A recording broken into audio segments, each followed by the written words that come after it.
Welcome, dear listener, to this journey through the mist-shrouded streets of Victorian London. As you settle in for a bit of history to unwind your day, I invite you to pause for a moment and leave a comment sharing where in the world you're tuning in from and what time of day it is for you right now. It's always comforting to know how far our community of nocturnal historians reaches, and if you enjoy these quiet, story-rich rambles through times gone by, be sure to subscribe so you can drift off to the past each night. But for now, let us turn back the clock to the 19th century, to an era of grand palaces and sooty slums, a time of empire and industry, of brilliant achievements and human misery. The Victorian age was a study in contrasts, especially in the teeming capital of London, for beneath the stately edifices and glittering balls of the upper crust lay a vast underworld of gut-wrenching poverty, where merely surviving the day was a Herculean feat. Imagine, if you will, the grim and gritty streets of London's East End, where rickety tenements teeter above dank alleys and the air hangs heavy with the stench of sewage and despair. Here, the working poor are crammed into crumbling hovels, entire families squeezed into a single fetid room with little light or air. The slums of Whitechapel and Spitalfields are notorious rookeries where rubbish and waste fester underfoot. Sanitation is an unknown luxury, with no proper sewers or running water, human waste and rotting garbage moulder in reeking cesspools and overflowing gutters.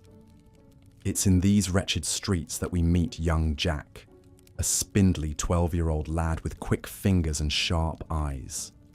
By day, Jack is a mudlark, one of the many children who scavenge in the thick muck along the River Thames at low tide, searching for lumps of coal, bits of rope, or if he's lucky, a shiny halfpenny dropped by a passing toff. The muck sucks at his bare feet, the shards of glass and pottery slicing his soles. But Jack doesn't mind. It's a good day when he finds enough coal to keep his family's hearth fire burning for a few hours. But Jack is also a tosher, a sewer hunter who wades through the foul underground channels in the hopes of finding something valuable washed down from the streets above. He holds his breath against the vile stench, squinting in the dim light filtering through the grates, always listening for the telltale rush that means the tide is turning. To be caught in the sewers when the water rises means almost certain death.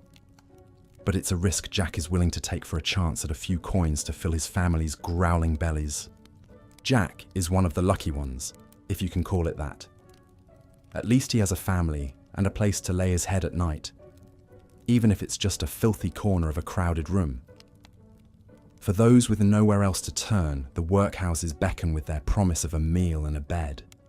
But they are hardly a haven. Within their grim walls, the destitute trade their freedom for a crust of bread and a place on a thin pallet. The workhouses are more like prisons than charities, with their strict rules and regimented labour.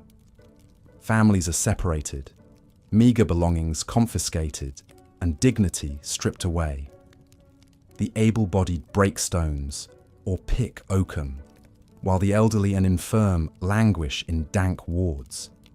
Dinner is a tasteless gruel, ladled into crude bowls, and yet, for many, it is still better than starving on the streets. One who knew the workhouses all too well was Annie Chapman, a young woman who would later meet a grisly end at the hands of Jack the Ripper. As a girl, Annie had stayed in the workhouses when her family fell on hard times. She would later resort to prostitution to survive, walking the dingy streets of Whitechapel, her thin shawl scant protection against the biting cold and the leering glances of the men who prowled the alleyways. For those who managed to avoid the workhouses, perhaps a job could be found along the bustling docks of the Thames. The Port of London was a hive of activity, with ships from every corner of the globe unloading their exotic wares.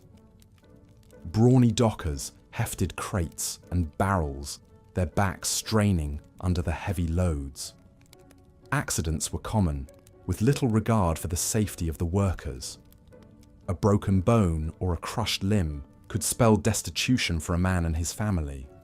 Other men sweated long hours in the factories and sweatshops that belched smoke into the sooty sky.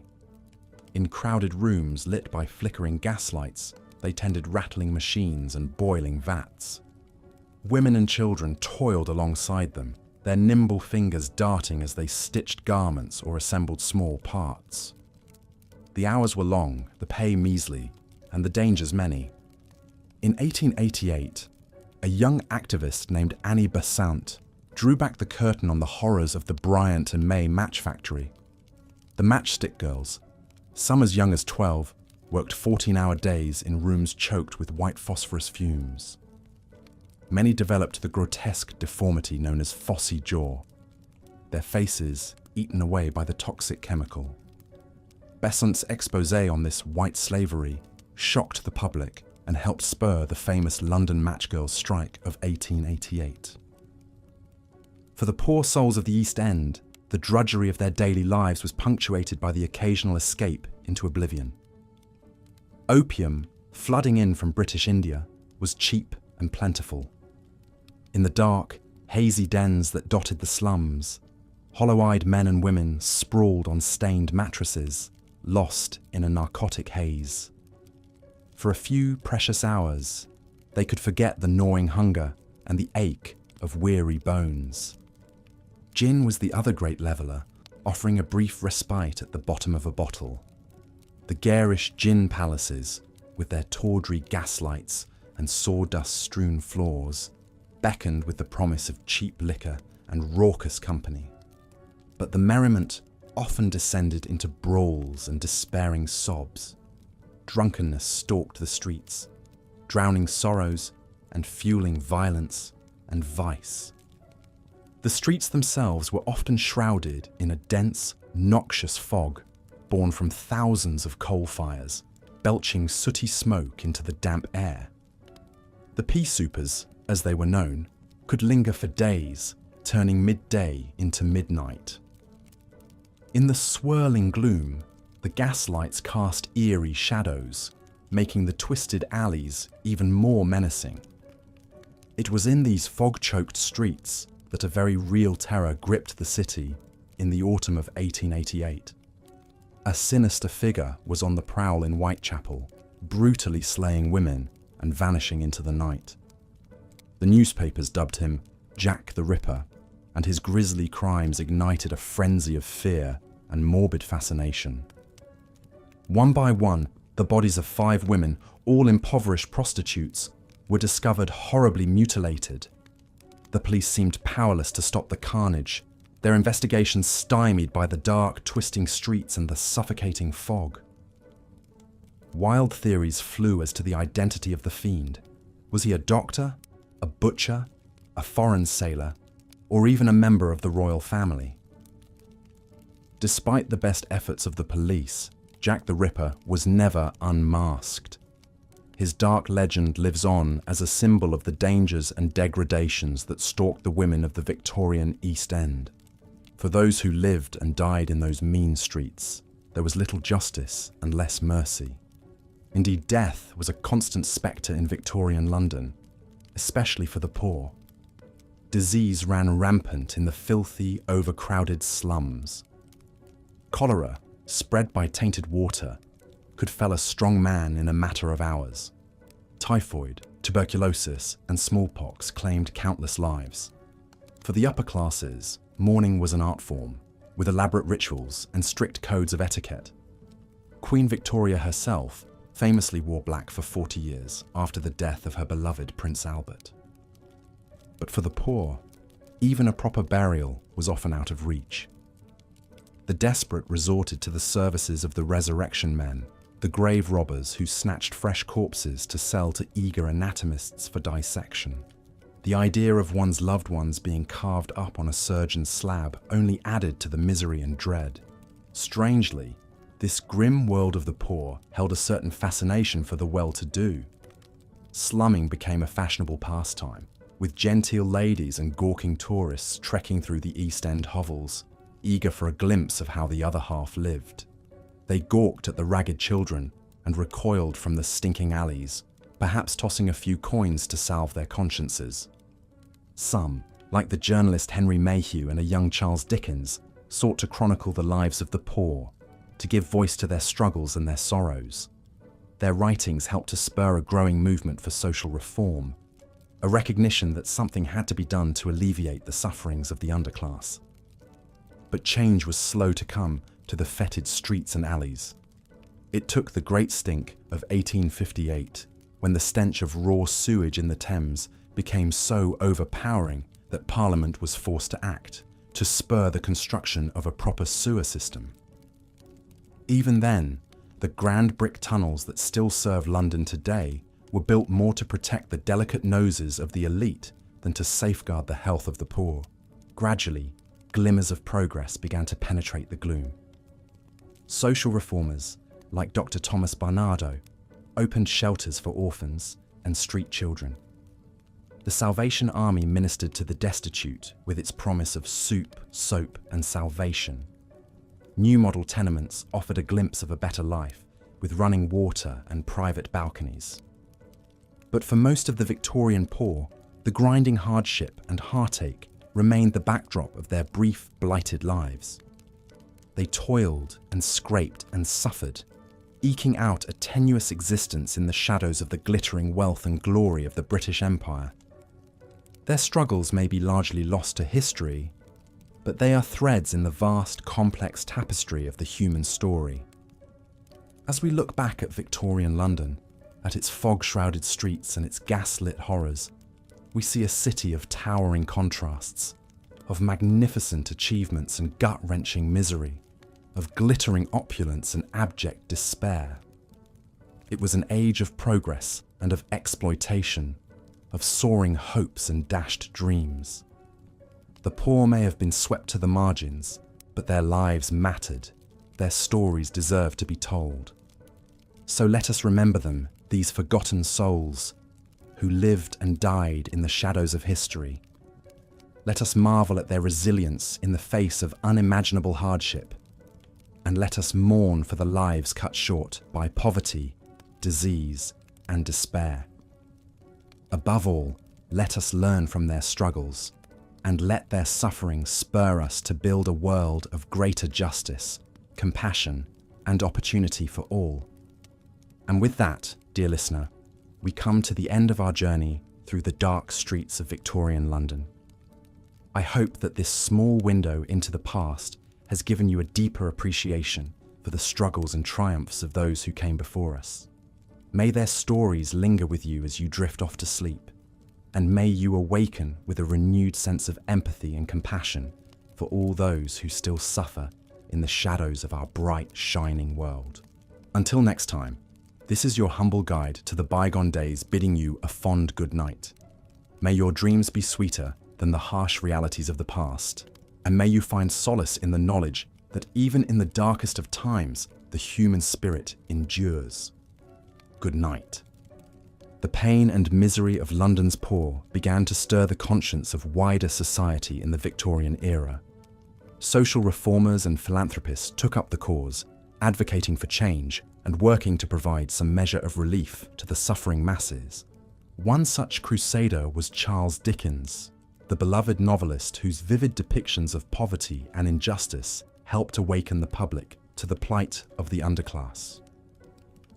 Born in 1812, Dickens knew firsthand the sting of hardship. As a boy, his father was sent to debtor's prison, forcing young Charles to leave school and work in a factory pasting labels on bottles of bootblacking. The experience left a deep impression on the sensitive and observant child. As Dickens rose to fame as a writer, he used his platform to shed light on the dark underbelly of Victorian society. His novels are populated with unforgettable characters drawn from the ranks of the poor and downtrodden, from the orphan Oliver Twist, who famously asked for more gruel in the workhouse, to Little Nell, a young girl who wanders the industrial wasteland, to Joe the crossing sweeper from Bleak House, who knows nothing of the world beyond his meagre street existence. Dickens wove cutting social commentary into his colourful tales of London life. He railed against the greed and indifference of the wealthy and the cruel inhumanity of institutions like the workhouses and debtors' prisons. His immense popularity meant his message reached all strata of society. It's said that his works did more to raise awareness of poverty than the crusading speeches of any politician. Dickens was also instrumental in founding Urania Cottage, a home for young women who had turned to theft or prostitution. Rather than treat them as irredeemable outcasts, the home provided rehabilitation through education, training, and the opportunity for a fresh start. A radically progressive approach for the time. Residents were taught domestic skills like cooking and sewing, with the aim of securing respectable employment, often in the colonies. The great author's actions revealed his belief that, with support and means, even those consigned to society's margins could rise above squalid circumstances. In his own life, he quietly assisted individuals in need, answering a flood of letters appealing for help. Dickens' deep moral conscience and empathy for the poor made him one of the Victorian age's most passionate advocates for their cause. Dickens' life and legacy exemplify how the winds of social change began to stir, however tentatively, amidst the grim poverty of Victorian London. Reformist attitudes slowly gained ground thanks to activists, politicians, and authors who forced the public to confront the injustices and indignities the poor faced daily. It would be a long, slow road to meaningful progress for society's wretched refuse. But the first halting steps were being taken. Another flicker of light in the gloom came from Baroness Angela Burdett Coutts, one of the wealthiest women of the Victorian age and a pioneer of philanthropy. Born in 1814 to a prominent banking family, she inherited a vast fortune at the age of 23, instantly becoming one of the richest individuals in England. But rather than indulge in a life of luxury, Angela developed a passion for charitable works. Burdett Coutts focused her efforts on assisting the poor in London's East End, one of the city's most notoriously blighted areas. She financed the construction of model tenements to replace squalid slums, providing clean, affordable housing for hundreds of families. She established a sewing school to teach young women marketable skills and founded a home for fallen women, those who had resorted to prostitution out of desperation. Her approach was innovative in treating the poor with a measure of dignity and respect, in contrast to the harsh judgment and condescension they usually faced from their betters. Burdett Coutts was also groundbreaking in her determination to tackle the roots of poverty, not just provide temporary relief. She funded projects to improve sanitation and access to clean water, rightly seeing that disease and poor hygiene were major factors keeping people trapped in poverty. The Baroness was a fierce advocate for the rights and welfare of children, appalled by the grim fates of London's impoverished youth. She campaigned against the practice of using young boys as chimney sweeps, one of the era's most brutal and dangerous forms of child labour. Small children were sent scrambling up narrow, maze-like chimneys, choked with coal soot and carcinogenic creosote. Many suffered respiratory ailments, deformities from contorting their growing bodies, and sometimes suffocated when they became stuck. Burdett Coutts used her influence to lobby for protective legislation, resulting in the Chimney Sweepers and Chimneys Regulation Act of 1840, which prohibited the use of children under 16 for this work. She was also a key supporter of the Ragged School movement, which established hundreds of free schools to educate poor children and keep them off the streets. Well into her 80s, Burdett Coutts continued to pour her time and fortune into bettering the lives of London's forgotten poor. Contemporaries described her as having an almost saintly aura, her face lined with sympathy and wisdom. Queen Victoria herself was so taken with the Baroness's good works, she proposed elevating her to the peerage, making her the first woman to be made a peer in her own right. The Baroness's shining example helped inspire a new ethic of philanthropy among Britain's upper crust. It became fashionable to support charitable causes, and more of London's elite began funneling portions of their wealth to help the needy. High society magazines breathlessly reported on glittering charity balls and the donation goals reached. Of course, some of this was more about keeping up appearances and social one-upmanship than heartfelt benevolence. But it nonetheless meant an influx of funds to fuel the efforts of reformers. Naturally, this top-down charity was a far cry from truly shifting the balance of power and means in Victorian society. The poor were still viewed more as pitiable objects of mercy than fully equal human beings. Much of the money went to short-term handouts rather than deeper structural changes. A great many among the wealthy still clung to the old Victorian shibboleth that poverty stemmed from moral failing and weak character. But it was a start. The suffering of the poor could no longer be swept completely out of sight and mind. The ranks of the wretched were no longer completely forsaken, and within the brutal machinery of London's workhouses and factories, we begin to see individual lives take on greater dimension through the extraordinary efforts of these few determined souls. Every school founded, every disease averted, every exploited child rescued. Each was a tiny victory for hope in the face of the era's crushing hardships.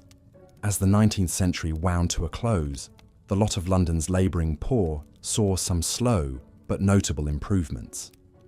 Grassroots labour movements, having begun to find their footing and rally working people to their cause, won a series of key reforms through dogged activism and pressure. The Reform Act of 1867 extended the vote to more working-class men, giving them a voice in the halls of power for the first time. The Elementary Education Act of 1870 established a system of government-funded schools, opening the door to education for countless poor children. The Trade Union Act of 1871 legalised unions and protected the right to strike, a major milestone in levelling the field between workers and their employers. And the Factory Act of 1878 set limits on the workday, a move towards more humane labour conditions.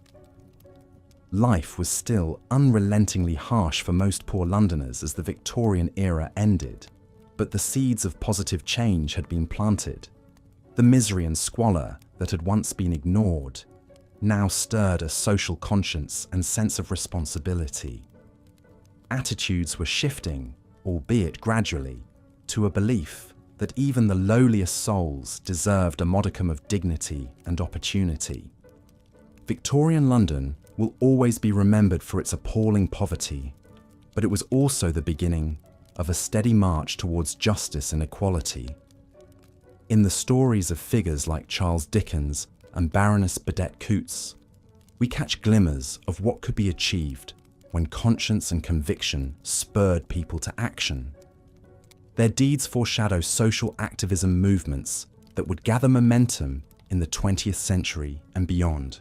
So the next time you stroll past the splendid architecture of central London, the regal halls of Westminster, the grand dome of St. Paul's Cathedral, the palatial facades of the West End manors, take a moment to reflect on the human cost and suffering woven into their history, but also remember the precious strands of hope and decency stubbornly taking root in those brutal times.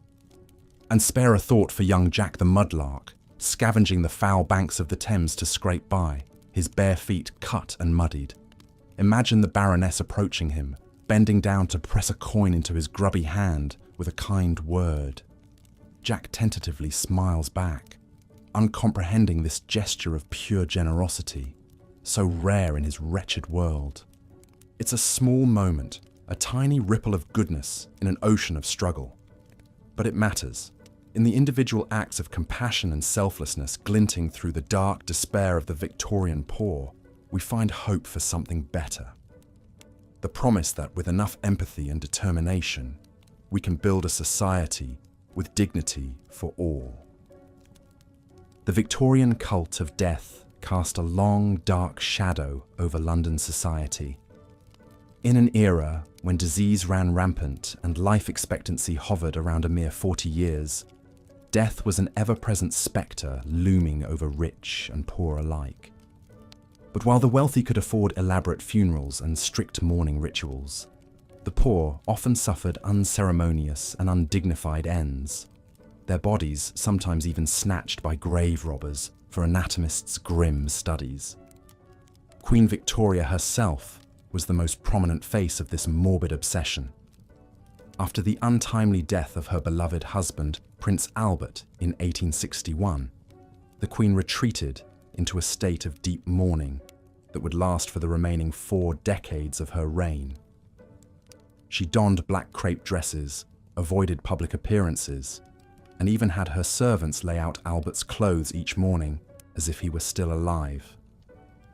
This set the tone for her subjects to mimic, as mourning etiquette reached almost absurd heights among the upper classes.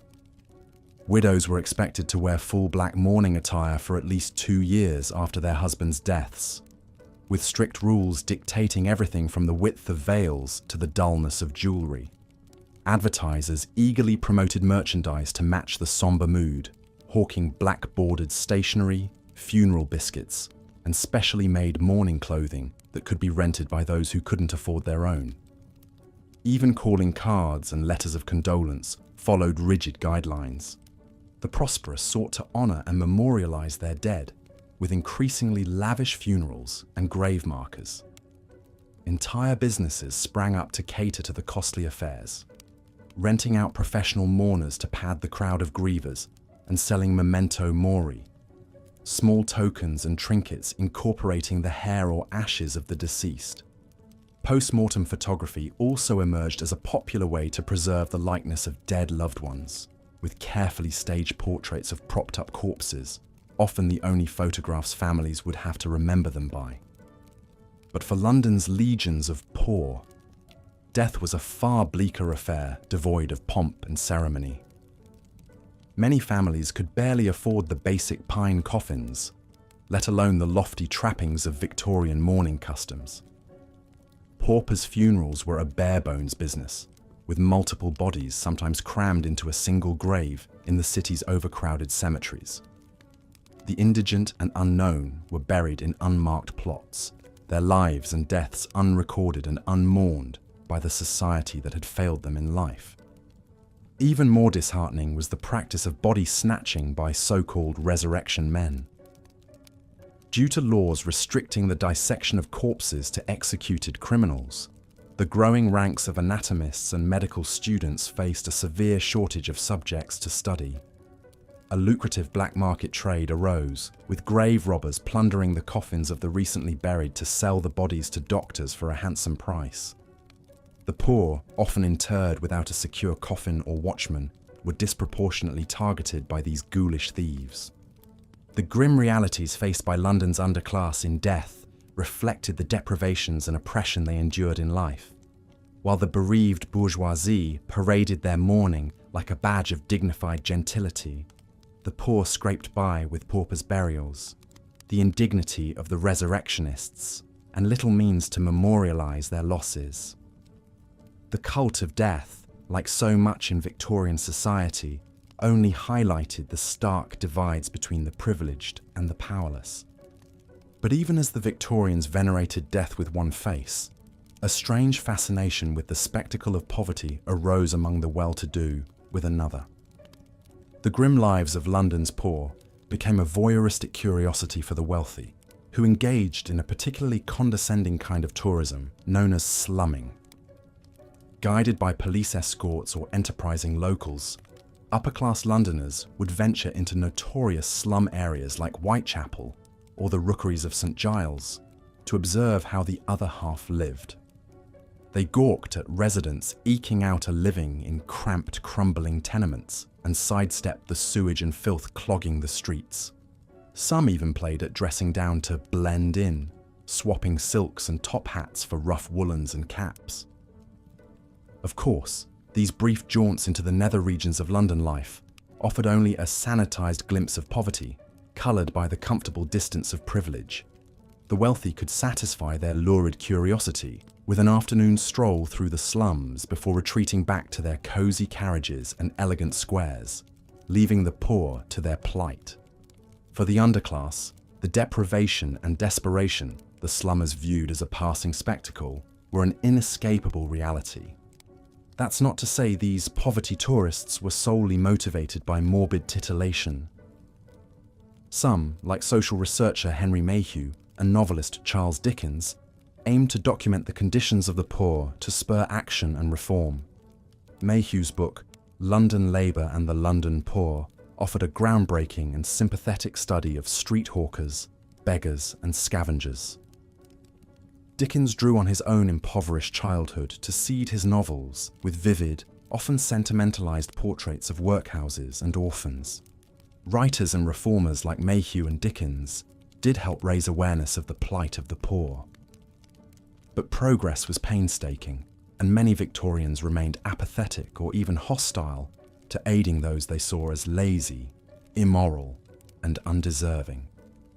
The squalid spectacle of slum life inspired more gawking than meaningful change for many years.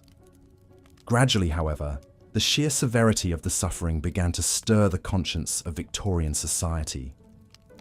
The combined efforts of crusading journalists, philanthropists, and newly formed charitable organisations cast a harsher light on the failures of Britain's vaunted empire to provide for its most vulnerable subjects. Small seeds of reform took root, though frustratingly slowly for those mired in misery. Religious missions like the Salvation Army, established in 1865, offered aid and ministered to the poor under the banner of Christianity, with its sleeves rolled up. They provided food, coal, shelter, and limited education to the needy, alongside a dose of evangelical preaching. Social activists like Dr. Thomas Barnardo and Lord Shaftesbury agitated for child welfare reforms, taking in street urchins and campaigning against the evils of child labour. The horrific housing of London's poor also drew the attention of social campaigners. American journalist Jacob Riis chronicled the squalid conditions in his muckraking classic How the Other Half Lives, which spurred slum clearance efforts and the construction of model dwellings, like the Peabody Estates. While these tenements offered marginal improvements over the old rookeries, they still fell woefully short of providing truly humane housing. Other gradual gains, like the Education Act of 1870 that allocated government funds for new schools and the formation of settlement houses to aid poor families, marked tentative but important steps towards easing the burden of poverty. But the pace of progress failed to match the urgency of need, and hundreds of thousands of Londoners continued to subsist in wretched conditions for decades to come. It would ultimately take a public health catastrophe to spur one of the most transformative social reforms of the Victorian era. For years, London's primitive sanitation system had struggled to contain the massive amount of waste produced by the booming city. Human excrement and industrial runoff drained into rickety cesspools and crude sewers that emptied directly into the Thames, contaminating wells and spreading waterborne diseases like cholera. The hot summer of 1858 brought this festering problem to a head in the form of the Great Stink. Unusually high temperatures coupled with a lack of rainfall left the river a stagnant, reeking soup of human and animal waste. The stench was so overpowering that sheets soaked in lime chloride were draped over the windows of Parliament in a futile attempt to keep the odious vapours at bay, with many politicians taking to carrying nosegays to suppress their gags.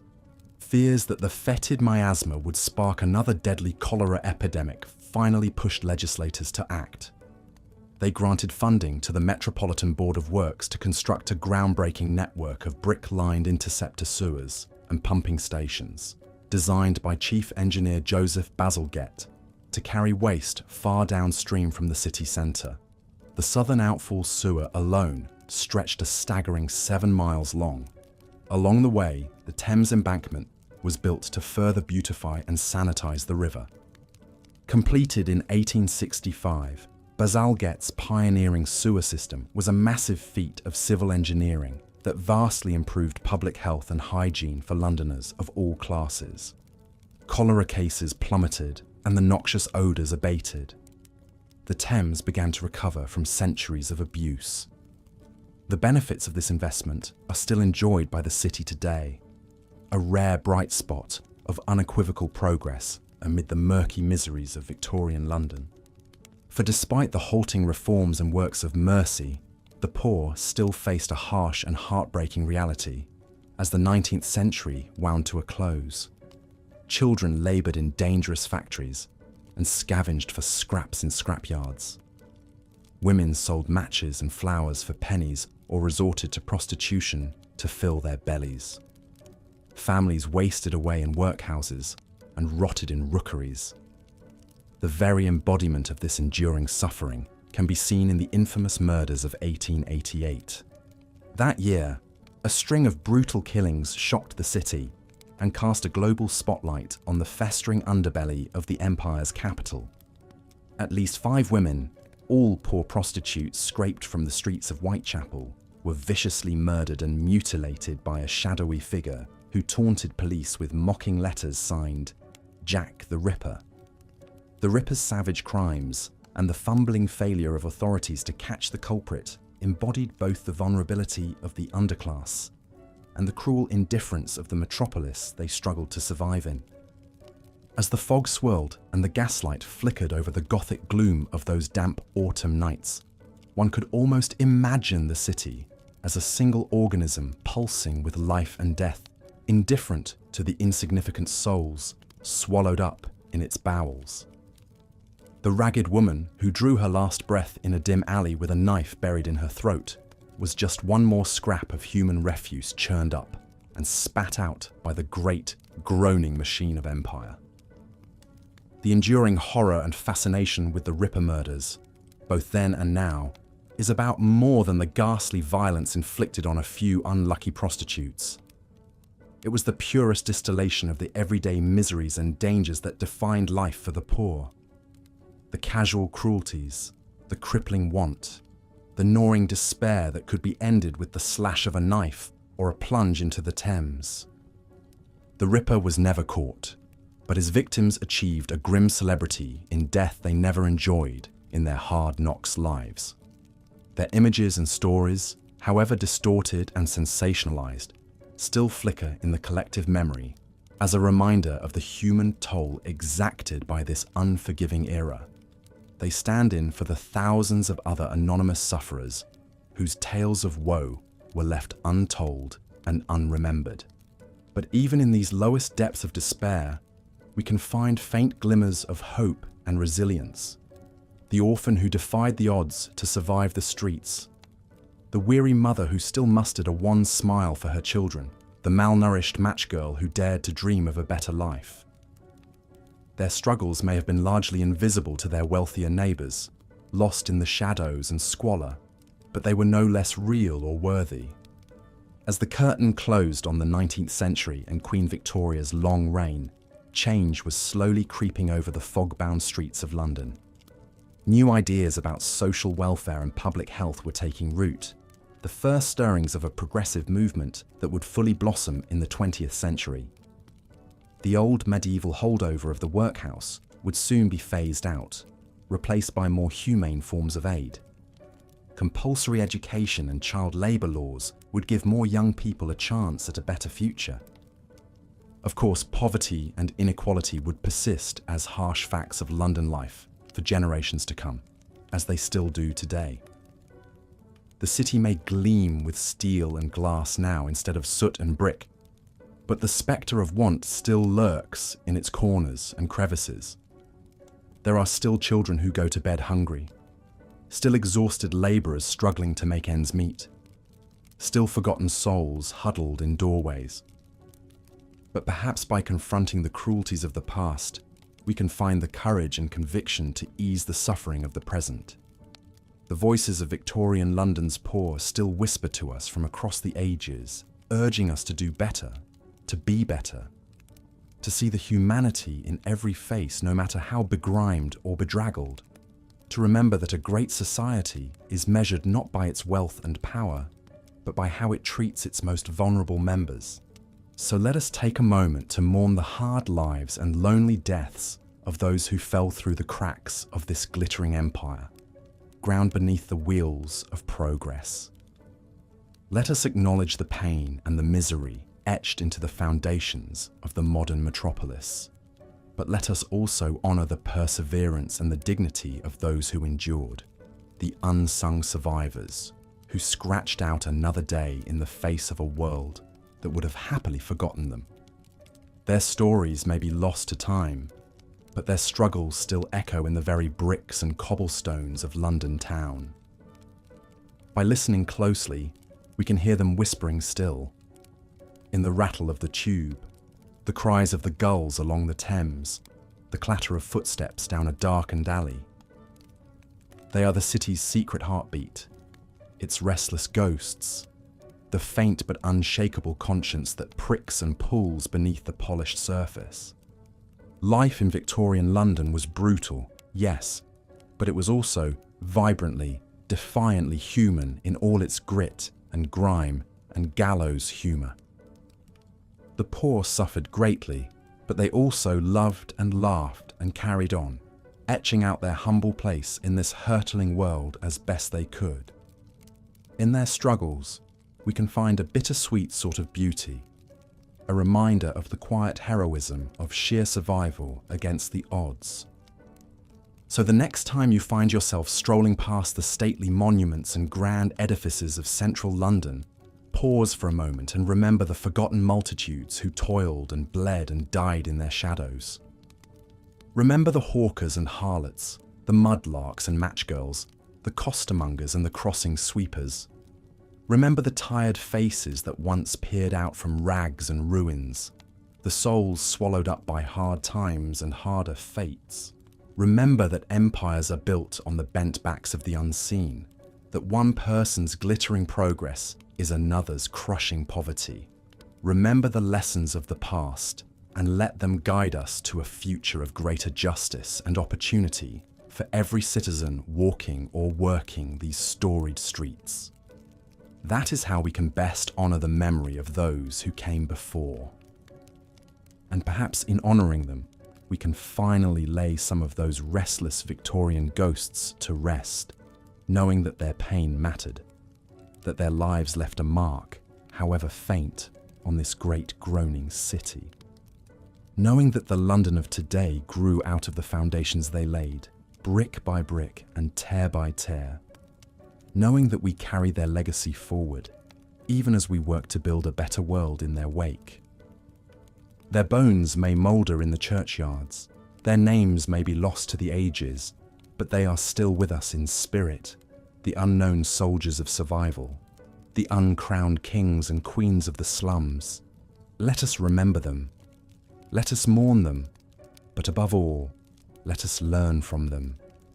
For in their struggles, we can find the seeds of a more compassionate and equitable London, a city that uplifts the lowest and looks after the least, that sees the worth in every soul who walks its winding ways.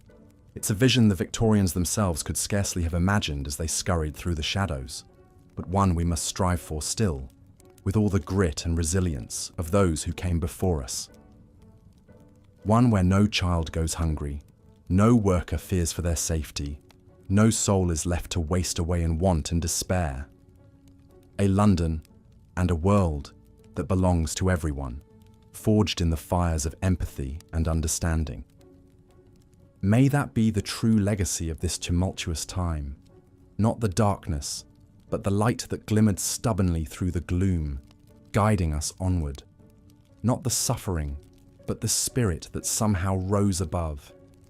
Not the brutality, but the humanity that could never be broken. No matter how hard the times, no matter how long the odds. A humanity that still shines out to us across the centuries, luminous and unquenchable, lighting the way to a brighter tomorrow for all who follow in those faded footsteps. The terrifying crimes of Jack the Ripper cast a dark pall over the streets of Victorian London in 1888. Against the eerie backdrop of swirling fog and flickering gaslight, a faceless murderer stalked the back alleys and shadowy corners of the impoverished East End. The Ripper's grisly rampage began in the early morning hours of August 31st. A carman, on his way to work, stumbled upon the crumpled body of Mary Ann Nichols, sprawled in a pool of blood on the cobblestones of Bucks Row. Nichols, known as Polly to her friends, was one of countless women forced to resort to a life of prostitution in the hardscrabble neighborhood of Whitechapel. Her killer had slashed her throat to the bone with 2 deep cuts, nearly severing her head, before turning the blade on her abdomen with vicious, jagged mutilation. Polly Nichols was but the first of 5 desperate women who fell victim to the Ripper's reign of terror that autumn. Their broken bodies turned up like clockwork, each one more brutally butchered than the last. Annie Chapman in the backyard of Hanbury Street, Elizabeth Stride in Dutfield's Yard, Catherine Eddowes in Mitre Square, and finally, young Mary Jane Kelly in the dingy room where she lived and worked on Miller's Court. As the bodies piled up and the press churned out lurid headlines and gory details, a ripperologist frenzy gripped the public imagination. The crude, surgical nature of the killings led many to speculate the murderer possessed anatomical knowledge. Perhaps a doctor, surgeon, or medical student. Vigilante groups and private citizens prowled the streets in search of suspicious characters. Anyone seemed a potential suspect in the fog of fear and rumour swirling through the city. The Metropolitan Police, in over their head with such ghastly crimes, struggled mightily to identify the killer. The Ripper seemed to strike with impunity, then melt into the shadows of the slums. In truth, the police faced a daunting challenge, up against a tangled warren of bleak rooming houses, narrow alleyways, dank courts and decrepit tenements. The East Enders themselves were a transient and insular lot, distrustful of authority and often reluctant to cooperate. Inspector Frederick Aberline, a seasoned detective, led the increasingly desperate hunt for the Ripper. Theories and tips by the hundreds poured in from a riveted public. One lead centered on an American quack doctor named Francis Tumblety, who had skipped bail and fled to the States just as the murders reached their grisly peak. Others suspected a Jewish bootmaker named John Pizer or a deranged medical student named Montague Druitt. The most tantalizing clues may have come directly from the Ripper himself. In a chilling letter known as the From Hell missive, the writer taunted the police and claimed to have fried and eaten half a human kidney, promising to send the bloody knife in due time. Was this the authentic voice of a depraved killer or one of countless hoaxes? We may never know for certain. In time, as suddenly as they began, the Ripper's bloody crimes halted in the chill of November 1888. Why the killer ceased his rampage is as much a mystery as his identity. Perhaps he succumbed to injury or illness himself. Perhaps he was institutionalized for madness, imprisoned for other crimes, or fled, never to kill again. Whatever the reason, the Ripper was never unmasked, never brought to justice for his heinous deeds. For all the terror he sowed in his time, Jack the Ripper's enduring legacy is to have shone a light on the dark underbelly of Victorian London. His faceless crimes laid bare the wretched conditions and heartbreaking vulnerability of the poor, especially women, eking out a meagre living in the abyss of society. The Ripper murders were a lurid wake-up call to the 2 starkly different cities coexisting side by side. One, a glittering capital of wealth and empire, the other a fetid world of deprivation and despair. While the poor had always suffered in the shadows of the slums, the Ripper killings splashed their plight across the headlines in gruesome detail. In death, the tragic victims, Polly, Annie, Elizabeth, Catherine, and Mary Jane, gave a silent voice to the voiceless. Their spilled blood cried out from the cobblestones for the world to bear witness to life in the gutter of the great metropolis. Even without a face or a name, Jack the Ripper became the ghoulish embodiment of all the cruelty, vice, and inhumanity festering beneath the genteel veneer of Victorian society. The murders exposed a literal ripping of that carefully cultivated facade, forcing London to confront the misery it had long failed to alleviate for its most vulnerable citizens. Painfully, Slowly, the first seeds of social progress and reform began to germinate in the aftermath of horror. So the Ripper, whoever he was, faded into the fog and passed from man to myth. But his blood-soaked crimes still echo through the centuries, an awful reminder of the steep human cost of unchecked urban poverty and despair. The women he cut down in their prime will forever haunt the alleys of Whitechapel and the conscience of a city that once simply turned a blind eye to their struggle. Even today, as we walk the streets Jack once stalked, we can't help but shudder at his memory, and perhaps spare a thought for those who still dwell in the shadows of great cities, forever dreaming of a better life just out of reach. For the Victorians, the harsh reality of death was a constant spectre lurking over daily life in London. Indeed, they held an ironic reverence for the trappings and rituals of death, even as they strived to avoid its cold grasp at all costs. In an age when disease ran rampant, life expectancy hovered around a mere 40 years, and medical care remained woefully rudimentary, the Grim Reaper's scythe was never far from the doorstep. No one embodied the Victorian obsession with death and mourning more fully than Queen Victoria herself. When her beloved husband Prince Albert succumbed to typhoid fever at the age of 42, the devastated Queen plunged into deep mourning from which she never fully emerged. For the remaining 40 years of her reign, Victoria only wore black, earned the moniker the Widow of Windsor, and retreated into seclusion in her private residences, rarely appearing in public. In an era when social customs were rigid and appearance was paramount, even grieving fell victim to strict etiquette and protocols, especially among the upper classes. Mourning clothes were a must for the bereaved. Widows were expected to wear full black widow's weeds, with heavy veils for up to 4 years after their loss. Even the servants changed into mourning livery. Often the deceased remained in the family home for days before burial, while loved ones paid their respects. Mirrors were covered in black crepe. Clocks stopped at the time of death. Lavish funerals and grand processions to the cemetery became displays of wealth and status. No expense was spared on ornately carved coffins, mountains of funeral flowers, hired mutes and professional mourners clad in black to swell the ranks of attendees. Morbid mementos of the dearly departed were coveted and cherished. Locks of hair snipped from the dead were woven into lockets and rings.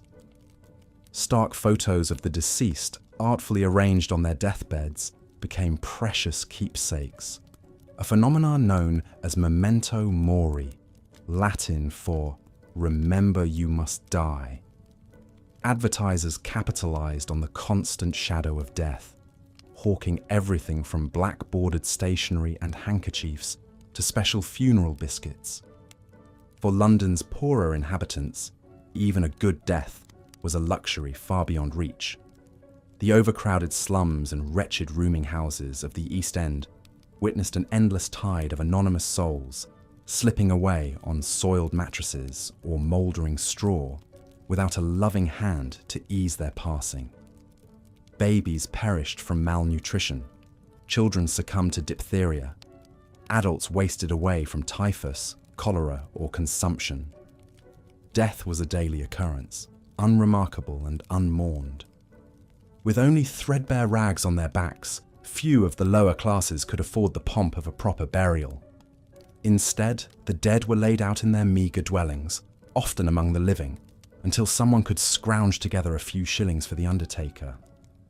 Then the body was carted off for a hasty, no-frills interment in one of London's sprawling, squalid graveyards. At the start of the Victorian era, even many large cemeteries lacked adequate space to properly bury the indigent and poor. Older churchyard cemeteries, particularly in teeming neighbourhoods like St Giles and Southwark, had been packed with bodies for centuries. Fresh remains were simply dumped into shallow graves, dug among the jumbled bones of the long-forgotten. Only later did the city establish new park-like cemeteries outside the central core to provide more room and dignity for the dead. Still, even in their final rest, the poor remained vulnerable to those who would exploit and defile them. Enter the resurrectionists, or body snatchers. Those grave-robbing miscreants who plundered fresh corpses from their coffins to sell to anatomists and medical students. Until the Anatomy Act of 1832, only the bodies of executed criminals could be legally dissected. The resurrectionists helped meet the brisk demand for black market cadavers. While the body-snatching trade put a few extra coins in the pockets of London's poor, it only added to the macabre pall hanging over their hard-scrabble existence. The knowledge that one might be snatched from the grave and end up on a dissection table was a final, degrading insult. Even in death, there was no peace or dignity for those who lived and died in the gutters of the great metropolis.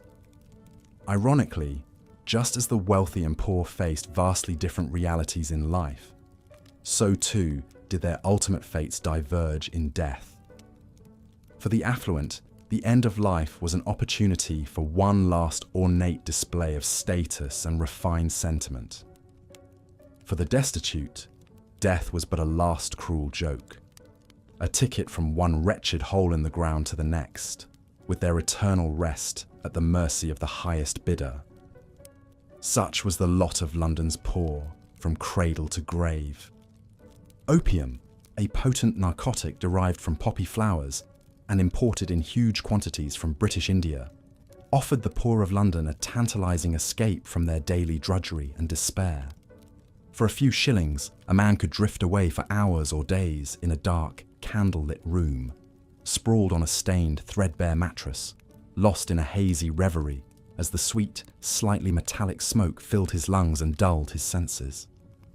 The opium dens that dotted the shadowy back alleys of the East End catered to dockers, sailors and labourers, looking to numb the aches and pains wrought by merciless 16-hour workdays, hauling crates on the bustling docks or toiling in one of the city's noxious factories. These gloomy, cramped hovels were shrouded in a thick fug of blue-grey smoke and the sour reek of unwashed bodies. Men lay draped over tattered couches and low bunks, their blank faces lit by the flickers of guttering candles, empty clay pipes dangling from their fingers. For the opium eaters, as they were sometimes known, the drug was a welcome oblivion, smoked or sipped in the form of velvety black laudanum, the tincture cloaking their bleak lives in a gossamer veil of tranquility and strange visions. But that respite came at a steep cost, racking withdrawals, wrecked health, and ruinous cravings that drove some to thievery and madness. Addiction shattered families and left many in even deeper penury. The popularity of opium, especially in London's impoverished quarters, was in part an outgrowth of Victorian attitudes towards intoxication. While hard spirits like gin had long been the more common balm of the working classes, drunkenness, especially public inebriation, carried a social stigma among the middle and upper classes. Opium dens, secretive and discreet by necessity, allowed one to indulge with less risk of public censure or shame. Indeed, the Victorians took a remarkably laissez-faire view of narcotics, with few legal restrictions on their sale and use. Opium-based preparations like laudanum and Godfrey's cordial were readily available from chemists and used to soothe a wide range of ailments from toothaches to colicky babies. Many genteel ladies habitually dosed themselves with laudanum, a refined woman's vice carried out behind closed doors. But in the dank opium dens catering to the lower orders of society, there was little gentility to be found. These were desperate people seeking solace by any means from lives of grinding poverty and joyless labour. For many, the temporary transport offered by the poppy was worth whatever miseries might follow. Another hardship to bear in a life shaped by hardship. A small mercy in a city that offered them few. The opium den on Bluegate Fields was typical of its ilk, a ramshackle two-storey house on a fetid, narrow lane not far from the Rotherhithe docks. Its faded whitewash was stained with soot and grime, the dim windows caked with dust and dead flies. A tarnished brass knocker in the shape of a clenched fist hung on the battered front door, a portal to dreams and nightmares. Late one night, a haggard young docker named Johnny staggered up to its threshold, fumbling in his pockets for a few grimy shillings. His meagre pay after a brutal day unloading tea chests and bales of silk from a steamer out of Calcutta. His head throbbed and his back ached fiercely where a massive crate had slammed him against the bulkhead, nearly knocking him senseless. His boots had a gaping hole where a rusted nail had gouged his sole, and rainwater squelched unpleasantly between his toes with each step. Johnny had a wife and new baby daughter lodged in a shabby room on Flower and Dean Street. Little Eliza had been born blue and underweight 3 months ago and still wailed thinly day and night. His wife Jenny was wan and worn down, her youthful bloom faded like a hand-me-down frock. He knew he should bring them his few shillings for food and coal. The baby needed milk, and there was precious little in the larder but mouldy bread crusts and a knob of hard cheese. But the promise of sweet oblivion called to him like a siren song, impossible to resist. Just one night's respite from the gnawing of his empty belly and the stabbing pains in his battered limbs and the whimpers of his hungry child. Was that so much to ask from this world that seemed to begrudge him even a moment's peace? He would make it up to them tomorrow, he swore, just like he always swore. Jenny would scold and weep, but she'd forgive him, she always did. He knocked on the door, the brass fist beating a fateful tattoo. Inside, the proprietor, a skeletal Chinaman named Chung Yi, nodded wordlessly and gestured Johnny upstairs. The room was dusty and crowded with worn, rickety furniture, its peeling walls stained with the residue of 1,000 smoking sessions. Low couches upholstered in faded red velvet ringed the space, scattered with limp, stained cushions. The windows were veiled with heavy black curtains that muffled the street noise and held the curling opium fumes inside the room like swirling spectres. A few other men, dull-eyed and lethargic, sprawled gingerly on the sofas, or slumped against the wall, arms trailing over the sides of the couches, drifting in their private reveries. One grizzled sailor type appeared deep in some troubled dream, limbs twitching spasmodically as he muttered what sounded like Malay beneath his ravaged whiskers. Another younger man with hollow blue eyes gazed vacantly at dust motes dancing in the bars of street lamplight that peeked between a gap in the curtains. The room was silent, save for the creak of a couch spring and the faint gurgle of bubbling water. Chung settled Johnny on a faded divan and brought him a delicate long-stemmed pipe of polished ebony inlaid with silver and a lump of sticky brown opium paste on a tarnished tray. He showed Johnny how to twirl the gummy ball on the end of a long needle over the hissing flame of an oil lamp until it softened and sizzled.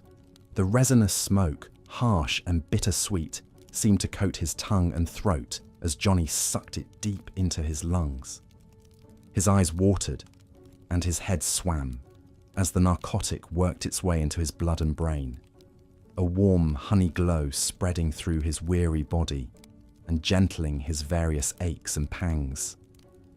His limbs felt weighted and sluggish, yet oddly untethered, as if he were sinking into the couch cushions and floating above them at the same time. The dingy room blurred and bent at the edges of his sight, then resolved into intricate gem-like facets of colour and light, an undulating kaleidoscope more vivid and fantastic than anything he'd ever seen sober. The hemp rope hauled over his aching shoulders that day became chains of gold and silver. The smashed and rotting oranges he'd swept off the dock morphed into glowing orbs pulsing with an inner fire. His crying daughter's face shimmered like a mirage, now smiling and ruddy-cheeked, now wizened and ancient, slipping in and out of focus.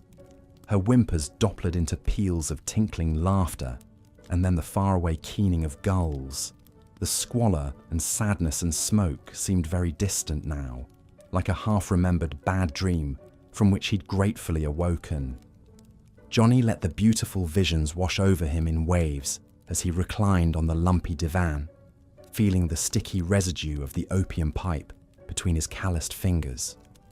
The chill and damp of the room, the stale smells of sweat and smoke and dust, the gnawing of his empty stomach, all faded into insignificance against the billowing, phantasmagoric backdrop unfurling behind his eyelids. His breathing slowed and his face slackened into a blissful blank as he succumbed fully to the powerful drug singing in his veins. But all too soon, the colours began to leach out of the hallucinatory tableaus, and a grey fog crept in around the edges of Johnny's consciousness. His limbs felt heavy and foreign, his tongue thick and dry as cotton batting in his mouth. Nausea rolled greasily in his gut, and his head pounded in time with his labouring heart. The glorious visions receded into the grim and grimy walls of the opium den as cruel reality reasserted itself. Chung Yi materialised at Johnny's side with a knowing look, holding out the pipe and another bit of sticky brown opium. Just a spot more to stave off the dreaded sickness that crashed in after the high, he seemed to promise. A little hair of the dragon that bit you to keep its teeth at bay a bit longer. Johnny reached for it eagerly, his fingers trembling, craving the surcease of pain and misery that only the opium could grant him. The hours slid by in an endless cycle of bitter smoke and cloying dreams, the room filling and emptying with hollow-eyed wraiths as the night bled into a grey and dismal dawn. At some point, Johnny stumbled down the stairs and out into the filthy alley, retching weakly as the cold light stung his eyes. He felt wretched and empty, wrung out like a damp rag, but a blessed numbness still cocooned his mind and body against the sharp edges of the world and his unhappy life. He turned for home on unsteady legs to face Jenny's tear-streaked reproaches and little Eliza's thin, hungry cries. The fleeting glimpse of beautiful oblivion was worth any recriminations they could heap upon his aching head. He had no coin left for food, but tomorrow he would earn more on the docks, and then perhaps a bit of bread and milk for his girls. And maybe, if he was lucky, a few extra shillings for another night's blessed escape in the den of dreams. It was a vicious cycle, a trap that held him more securely than any chains, but Johnny was too tired and beaten down to contemplate breaking it. The poppy was a harsh mistress, but she was the only comfort he could afford in this hard and unforgiving world. So it went for countless wretches like Johnny in the opium dens of London's squalid East End, a fleeting respite from the pain of poverty and an even more devastating addiction to numb that pain. The opium trade, fueled by imperial conquest and commercial greed, preyed on misery and despair. The same tall ships that brought the city wealth and global power in their holds left ruin and broken lives in their wake. Victorian London gleamed on the surface, while its poorest citizens sank ever deeper into a chemical and economic bondage from which there was little hope of escape. Some of those hopes found outlet in cheap fiery gin, the anaesthetic of the urban poor for generations before the opium pipe arrived from the Orient.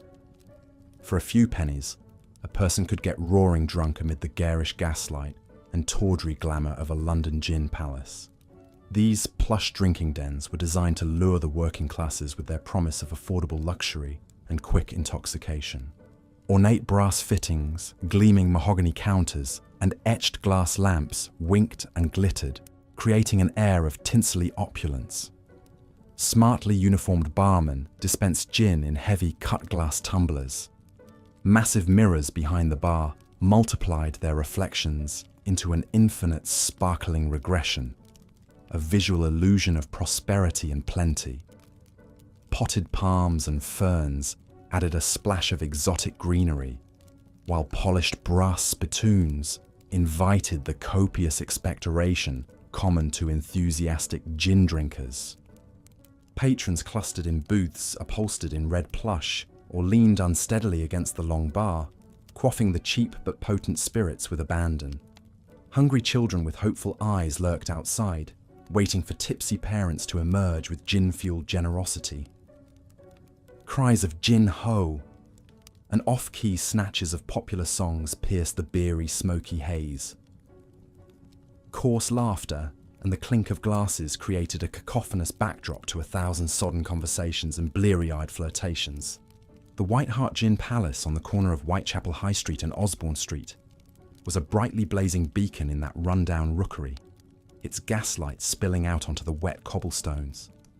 Inside, the mirrored mahogany bar gleamed beneath hanging lamps of ruby red and emerald green glass.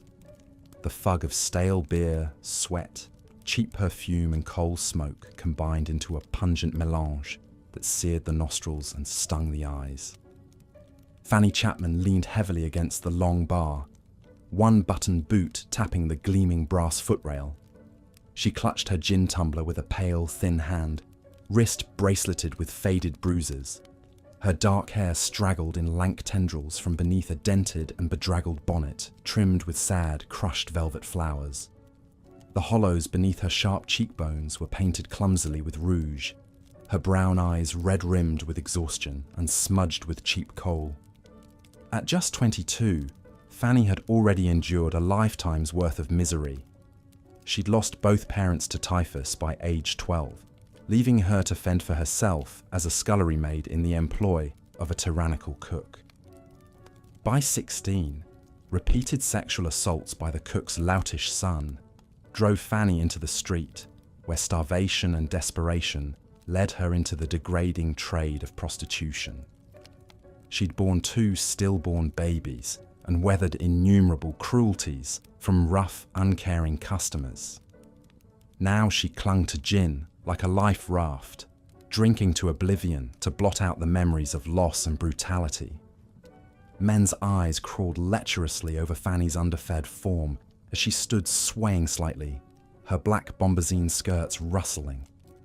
She was pretty in a hard, sharp-featured way, but her eyes held a dullness, the flat, weary gaze of one who had long ago abandoned any tender feelings. The gin blunted the edges of her disgust and despair, unfurling a welcome numbness that swaddled her ragged nerves. She gulped the last of the clear, burning liquid from her smudged glass and signalled to the unsmiling barman for another. Fanny was dimly aware of a large figure sidling up to the bar next to her, a whiff of horse manure, leather and stale sweat assailing her nostrils. She ignored the intrusion, focusing blearily on the fresh tumbler of gin the barman plunked down in front of her. The man leaned in, his beery breath hot on her neck. "Watcha, darling. Fancy a bit of company? You look like you could use some cheering up." She turned reluctantly, fixing the stranger with a baleful glare. He was a beefy cove in a shabby leather coachman's coat and crushed beaver hat, his broad, florid face split by a gap-toothed leer. "I ain't your darling," she said coldly, "and I got all the company I need right here." She raised her glass in a mocking toast before knocking back a healthy swig. The coachman chuckled, undeterred. "What, old Mother Geneva? She's a harsh mistress, or so I hear tell. Might be I can offer you something a bit warmer and friendlier if you take my meaning." His ham-sized hand crept toward Fanny's arm, thick fingers furred with ginger hair. She flinched away from his touch, revulsion rising like gorge in her throat. "Get your filthy hooks off me, you bleedin' sod," she snarled. "I ain't in the mood for the likes of you." Her free hand strayed toward the cheap pocket knife concealed in her skirts, a precaution born of hard experience on the streets. The man's face darkened with anger, and he grabbed for her again, fingers closing around her bruised wrist. She yelped in pain as he yanked her roughly against him, her gin slopping over the side of the glass. "You'll be in whatever mood I tell you to be in, you little slag," he growled. "I got's a bob in me pocket what says you'll be agreeable. Quick enough." Fanny writhed in his grip, the knife forgotten as panic bloomed in her gin-soaked brain. She flung the remains of her drink full in the brute's face, making him roar and loosen his hold for a precious instant. Wrenching free, she bolted for the baize-covered door, the coachman's curses echoing behind her as she plunged out into the foggy street. She ran blindly, skirts hiked up around her skinny, The Thames was more than just a river to young mudlarks like Jack. It was a lifeline, a place to scrape out a meagre living by scavenging bits of coal, wood, and whatever small treasures the tides brought in. Every morning at dawn, Jack would make his way down to the riverbanks, his bare feet navigating the slippery stones and shards of glass. The pungent smell of sewage and rotting debris hung thick in the air, but Jack was used to it.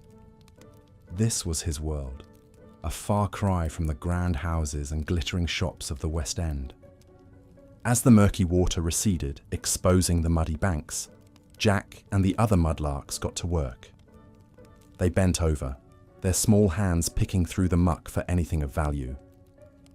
On a good day, Jack might find a few pennies or a scrap of metal to sell. But more often than not, his pockets remained empty, his stomach growling with hunger. When the tide was out, Jack sometimes ventured down into the city's labyrinthine sewers as a tosher, hoping to find money or jewelry that had been accidentally dropped or flushed away. It was treacherous work, wading through the foul water and waste in the dark, dank tunnels. The risk of drowning was ever present, with flash floods from sudden rainstorms that could fill the sewers in minutes. And yet for children like Jack, the sewers offered a glimmer of hope, a chance to find something valuable amidst the filth. As the sun rose higher and the streets of London began to stir, Jack would emerge from the riverbanks, his skin caked with grime, his clothes damp and ragged. He was just one of countless poor children, scratching out a living on the margins of the great city. For them, childhood was not a time of innocence and play, but a daily battle for survival. Across London, the great engines of industry were stirring to life. The factories, sweatshops, and workhouses that powered the British Empire. The poor were the fuel that kept the machines running, their labour cheap and expendable. And when they could no longer work, when sickness or injury or old age took hold, the workhouses awaited them. These grim institutions, built to shelter the destitute, were little better than prisons. Behind their foreboding walls, the poor were stripped of their dignity and possessions, forced to wear uniforms and submit to strict rules and hard labour in exchange for a roof over their heads and a bowl of thin gruel. Families were ruthlessly separated, husbands from wives, parents from children. Many entered a workhouse never to see their loved ones again.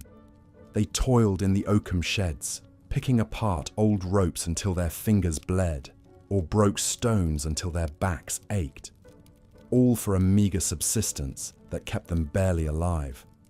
One young woman, Annie Chapman, found herself in the harsh confines of a workhouse as a teenager.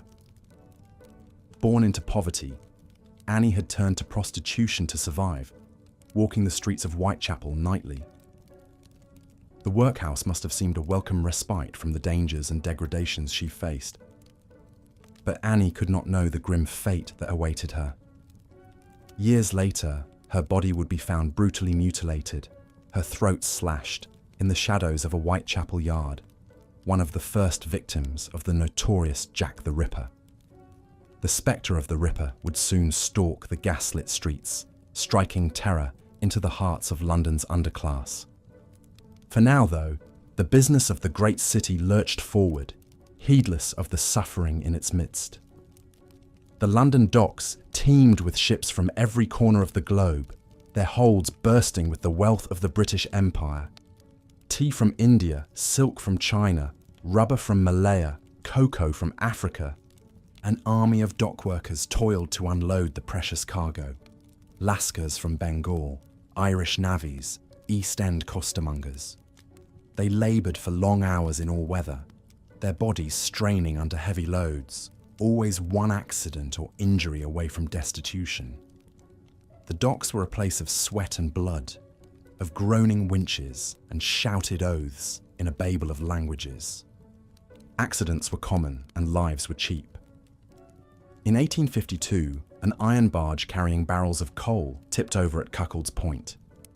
8 men were trapped beneath the hull, screaming and pounding as the Thames rushed in. By the time they were brought up, 6 had drowned and 2 were barely alive, coughing up the dark, filthy water. Such scenes were all too ordinary along the bustling Thames quays. The hunger for profit overpowered any concern for human life. There was always a fresh supply of desperate labourers willing to risk their necks for a day's pay. In the sweatshops of the East End, the poor toiled under equally wretched conditions. Huddled over sewing machines in close, airless rooms rank with the stench of sweat and cheap gin, women and children worked up to 16 hours a day, stitching endless shirts and trousers for the fashionable shops of Regent Street.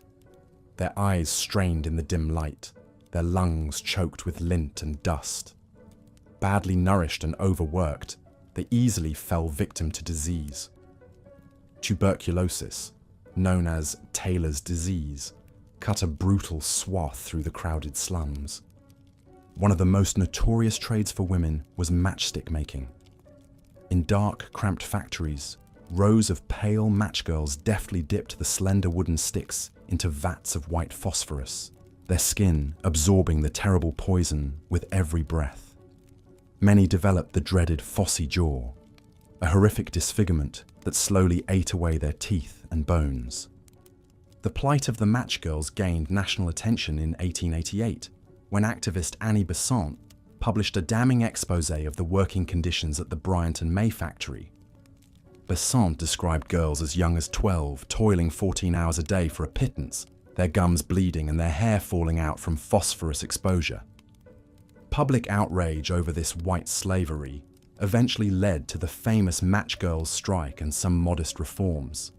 But life for most factory workers remained a bleak cycle of overwork and illness, their brief lives snuffed out like matchsticks. They were cogs in the great machines of empire, easily replaced when broken or worn down. As darkness fell over the crooked streets of the East End, the gin palaces and opium dens came alive, glittering oases of oblivion for the downtrodden. For those with a few pennies in their pockets, the gin shops offered a chance to drown their sorrows in cheap spirits. Drunkenness was rampant, a nightly escape from the miseries of the slums. In dimly lit back rooms, hollow-eyed men sprawled on stained mattresses, opium pipes dangling from their lips. These wretched dens offered another kind of escape, a hazy, dreamless sleep, free from the gnawing of hunger and despair. Here Chinese sailors mingled with English prostitutes and the occasional slumming gentleman seeking a walk on the wild side.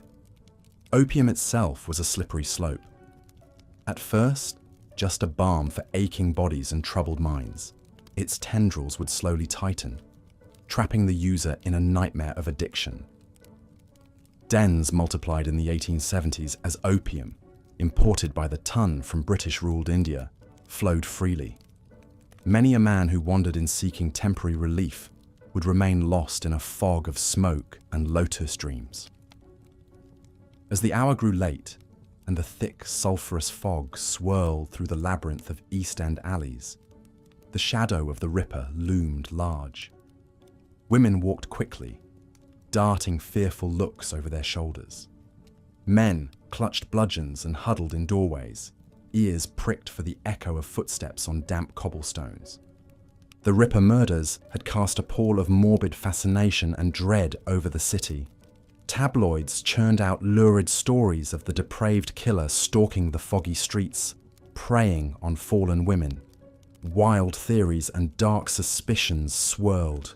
Was the Ripper a doctor, a butcher, a gentleman gone mad with syphilitic delusions? For the poor of the East End, the Ripper was just one more spectre in a life hemmed in by dangers.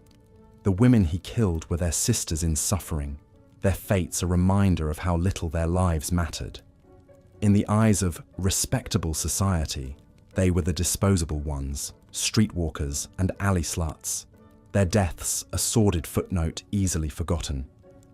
But even as the Ripper's bladed shadow faded with time, the bone-deep weariness and despair remained. Children still picked through the Thames muck for scraps. Women still stitched until their fingers cramped and their eyes dimmed. Men still broke their backs on the docks and drank themselves into early graves. This was the London that the Victorian upper classes rarely saw, or wanted to see.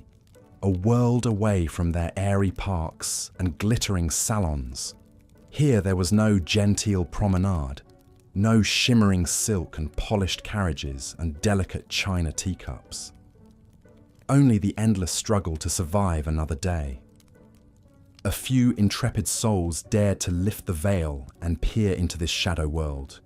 Writers like Charles Dickens and Henry Mayhew chronicled the squalor and heartbreak of the slums, giving voice to the voiceless. Their words ignited both pity and morbid curiosity among the drawing room set. In the 1880s, the peculiar fad of slumming emerged. Parties of well-heeled men and women would don old clothes and venture into the East End as if on safari, gawking at the residents and exclaiming over the quaint sights of poverty. For them, it was an evening's diversion, a thrilling glimpse of how the other half lived. They would return to their comfortable homes titillated but ultimately untroubled, the desperation and deprivation quickly forgotten. But even as the fashionable slummers came and went, there were those who looked at the suffering of the poor with genuine alarm and conviction. A rising chorus of reformers, philanthropists, and progressive thinkers were beginning to argue that such misery had no place in a civilized society, that even the lowliest dock worker or matchstick girl deserved dignity and a chance at a better life. One unlikely hero who emerged was an unassuming engineer named Joseph Bazalgette. In the sweltering summer of 1858, the stench of raw sewage in the Thames had grown so overpowering that it threatened to shut down the workings of the government. The Great Stink, as it was known, could not be ignored by even the most sheltered aristocrat. Bazalgette had a bold plan: to build a vast network of underground brick sewers that would carry waste safely downriver, far from the city's heart. It was a mammoth undertaking that would ultimately stretch over 1,100 miles and take nearly 20 years to complete. The engineer faced ridicule and resistance from many quarters. The cost was astronomical and the disruption to the city would be immense. Many could not fathom how the problems of the poor could possibly be connected to the elegant avenues and grand monuments of the West End. But Bazalgette persisted, and the great work inched forward. Tunnels were dug, pipes laid, reservoirs and pumping stations constructed. Slowly but surely, the fetid streets of old London were vanishing, replaced by a hidden world of engineering marvels that would serve the city for generations to come. It was just one step on the long road to progress. Over the coming decades, children would gain the right to a basic education. Housing reformers would begin to clear the worst of the slums and build new model dwellings. Labour laws would curb the worst abuses in factories and mines. Change came in fits and starts, the old ways stubbornly clinging like a dank fog. There would be many steps back for every hard-won stride forward. The poor would remain, their struggles still desperate, their burdens still heavy. But a corner had been turned. A quiet revolution set into motion. The cold Victorian heart was beginning to thaw, to contemplate its own complicity in the suffering of the many. If Dickens and Mayhew had helped to prick the conscience of the age, then it was the clamour of match girls and dockers, the scolding of labour activists, and the unstinting work of reformers that would begin to reshape the social landscape. They were the little match flames, bravely sputtering to life, casting the first fragile light into the gloom. Even the wretched of the East End began to stir and imagine that a different future was possible, that their children might one day walk taller and breathe more freely than they ever had, that the great groaning machinery of industry and empire could yield a portion of its plenty to those who kept it running. It was a dream still decades from fulfillment, a hope shadowed by the stubborn realities of class and custom. Many would not live to see its fruits. The mudlarks would keep scrounging, and the matchgirls would keep sickening. The hungry and forsaken would keep scratching and gasping through the soot-choked alleys. But even so, a flicker of light persisted, a sense that the tide of times was shifting, however slowly, that the hard, gem-like flame of common humanity could not be endlessly quenched, however fierce the forces arrayed against it. That a great and grim city might yet learn to measure its true wealth in the health and hope of its humblest citizens. And so we leave the gaslit streets of old London, the child labourer and the hunched seamstress, the tubercular docker and the shivering prostitute. We step out of the sepia shades of the past and back into our own day, hopefully a bit wiser and more tender-hearted for the journey. The struggles of those whose weary feet trod those cobblestones are not entirely behind us. The injustices they faced echo in our own time, wearing different guises but cutting just as deep. The shadows of poverty and despair still linger, even amid the bright lights of our modern age. But we can look to the EastEnders of old and take heart from their resilience in the face of crushing odds, from their refusal to be ground down, to accept the fate handed to them, from the way they lifted each other up in small unsung acts of grace and solidarity. We can let their memory be a spur to our own empathy and action, to never look away from suffering, to never grow complacent or callous in the face of want, to believe that no soul is disposable and no child's future foreclosed by the accident of birth. This is their legacy to us, carried forward on the mists of time. A reminder that the true measure of a society is not in the height of its glittering spires, but in the depths of its compassion for those in the shadows. That there is no grandeur without mercy, no true progress that leaves its most vulnerable behind. So let us carry their flickering flame forward, these long ago wretched of the earth. Let the light of their humanity be a beacon in our own striving for a world where every child may know safety and plenty, every worker dignity and reward, where the bright promise of great cities is a birthright for all, not a distant gleam beyond the grimy pane. This is the task left to us by the bones and ashes of old London, to take up the hard, unfinished work of bending the arc of history towards justice, to mend what is broken and lift up what is laid low, to craft a future worthy of those whose toil and tears laid the foundation stones, however unwillingly. It's a long twilight struggle, the work of generations.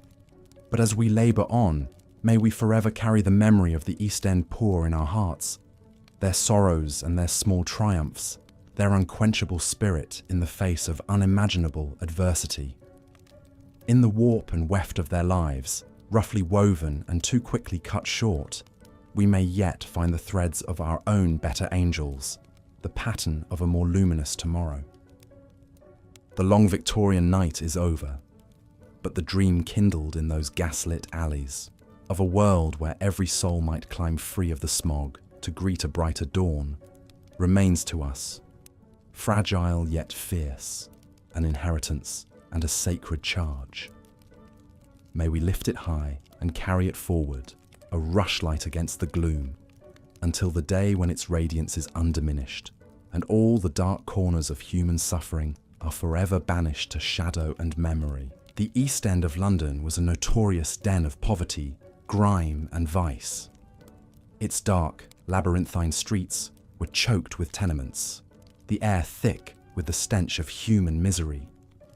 In 1888, this already bleak corner of the metropolis was plunged into a new depth of terror by a string of gruesome murders that sent shockwaves through proper Victorian society.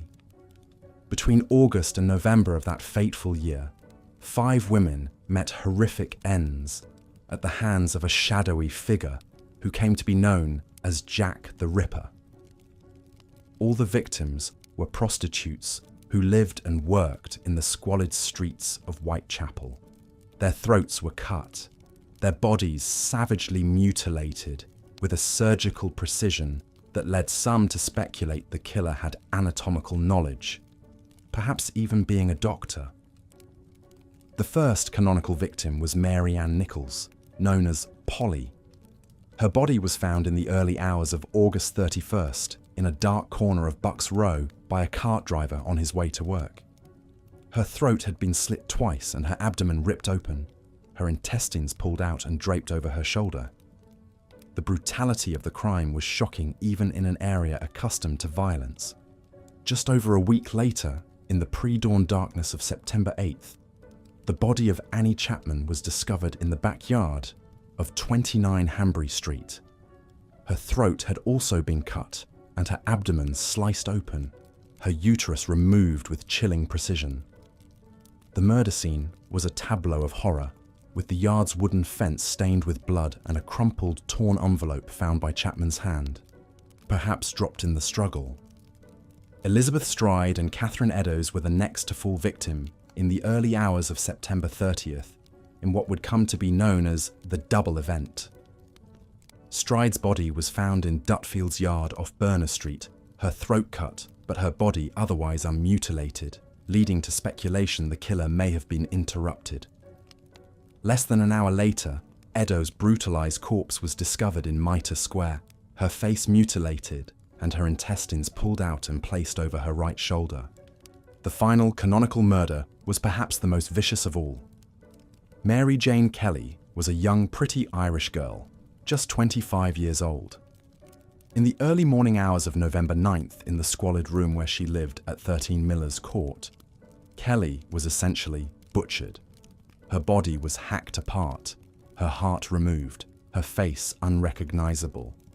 The scene was a charnel house of gore and viscera that even shocked the hardened police who discovered it. The murders whipped up a public frenzy, stoked by the salacious coverage in the penny press. Newspapers offered grisly, lurid details of the crimes, turning the mysterious murderer into a media bogeyman. Hundreds of letters poured into the police, many purporting to be from the killer himself. Some were signed Jack the Ripper, cementing the name in the annals of true crime. The Ripper seemed to be taunting the police, toying with them as he carried out his grisly work. Despite an extensive investigation, the killer was never caught. The police at the time were hampered by the dark maze-like layout of the East End streets and the general public distrust of authority figures. They lacked forensic techniques like fingerprinting and blood typing that could have helped identify the culprit. As the murders faded into history, Jack the Ripper lived on as a boogeyman, a symbol of the darkness lurking in the human heart. The case spawned countless theories, books, and films speculating on the killer's identity and motives. Was he a doctor, a butcher, a member of the royal family, a foreigner? More than 130 years later, the mystery endures. But beyond the morbid fascination and conspiracy theories, the Ripper murders shone a light on the plight of London's poor and the precarious existence of women on the margins of society. The victims were daughters, sisters, mothers, women driven by poverty and desperation into the dangerous world of prostitution. They were preyed upon not just by the Ripper, but by a cruel social order that left them vulnerable and expendable. Even as the police poured resources into the biggest manhunt London had ever seen, the message was clear. The lives of poor women mattered little in Victorian society. Had the victims been wealthy ladies instead of Cockney prostitutes, would the Ripper have been allowed to kill with such impunity? The murders laid bare the stark class divides and misogyny of the time. In death, the Ripper's victims gained an immortality they never found in their difficult lives. Their names, Polly, Annie, Elizabeth, Catherine, Mary Jane, are forever linked to one of history's most infamous crime sprees. They've become more than just victims. They are symbols of the human toll of poverty and injustice in the shadows of Victorian London. The Ripper murders were the nadir of a metropolis already steeped in suffering. They represented the ultimate horror, faceless evil stalking the very streets where want and despair already held sway. For a few bloody months, the Ripper seemed to embody the darkest ills and inequities of Victorian society, a phantom menace that could strike without warning or mercy. And yet, in a strange way, the murders also marked a turning point. The press coverage and public outcry over the killings helped raise awareness of the plight of London's underclass. The terror the Ripper evoked began to crack the cold Victorian facade of indifference to poverty. There was a growing realization that leaving an entire class of people to languish in squalor and desperation would have grave social consequences. Of course, this awakening of the public conscience did not happen overnight. The poor would struggle and suffer for many decades more. But the Ripper murders were a flashpoint, a grim reminder of the human cost of neglect and injustice. They forced London to confront the Gorgon hidden in the depths of the East End, the nightmare that sprung from the very rot and decay polite society tried so hard to ignore. Today, the identity of Jack the Ripper remains a mystery, an enduring cipher for the darkest impulses of the human soul, but his victims are silent no more. In death, they still have much to tell us of the world they inhabited, the hardships they endured, the small joys and crushing sorrows of lives lived on the knife edge of destitution. Their stories are not for the faint of heart. They speak of a time and place where life for the poor was, in the words of philosopher Thomas Hobbes, nasty, brutish, and short. The Ripper was but an exclamation point at the end of that sentence, a monster born of monstrous circumstances.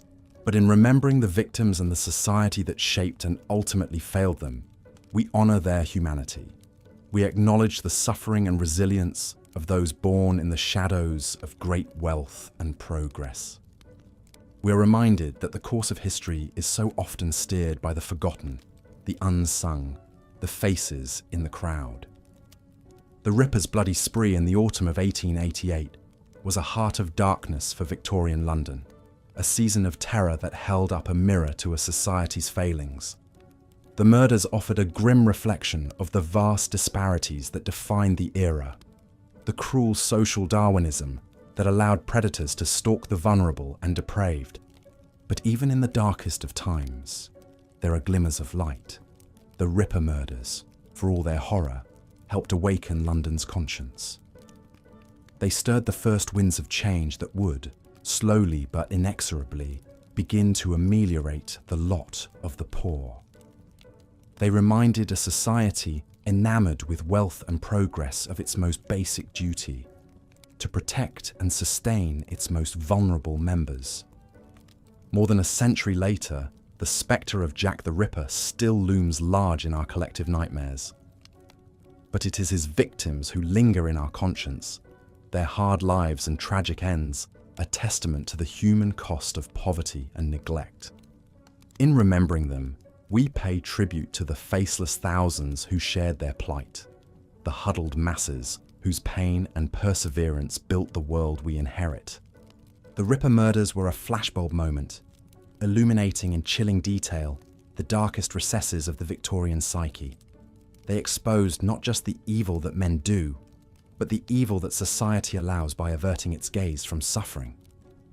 They are a reminder that progress is not just measured in wealth and industry, but in how we treat the least among us. In the end, perhaps that is the true legacy of Jack the Ripper's reign of terror, not just a macabre murder mystery, but a call to vigilance, a warning of the monsters we breed in the shadows of neglect. The Ripper was a demon born of a demon time, a reckoning for a society's sins as much as a man's. And as we lay our heads down to rest, let us spare a thought for Polly, Annie, Elizabeth, Catherine, and Mary Jane. The Ripper's victims, but also Victoria's victims, casualties of a society that weighed their worth and found it wanting. In the retelling of their stories, we give them a voice, a place in the tapestry of history. We remember not just how they died, but how they lived, struggling, striving, dreaming, in the face of impossible odds. Their lives and deaths are a testament to the human spirit, to the resilience of those who persist in the darkest of circumstances. They remind us that even in the bleakest of times, hope endures, a light that flickers but never quite goes out. And in honouring their memory, we keep that flame alive, a beacon to guide us through the shadows of our own uncertain times. So let us remember Jack the Ripper's victims. and all the forgotten souls who shared their struggles.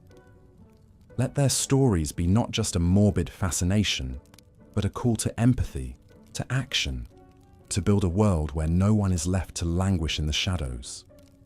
That is the true reckoning the Ripper demands of us, a blood debt paid not in terror, but in tears of compassion. As we drift off to sleep, let the ghosts of Victorian London be not just spectres of a dark past, but guardians of a brighter future, silent sentinels urging us to be better, to do better, for all those who share our fleeting moment in the sun. In their whispers, we may yet find the wisdom and the will to build a world where even the humblest among us can walk without fear, where the only shadows are those of tall trees and grand dreams. The slums of London were a world apart from the grand manners and gaslit avenues of the city's wealthy West End. In the teeming tenements and rookeries of neighbourhoods like Whitechapel and Spitalfields, whole families crowded into single rooms with little light, ventilation or sanitation. The fetid streets were choked with rubbish and the waste of humans and animals alike, putrefying into a reeking miasma that bred disease and despair.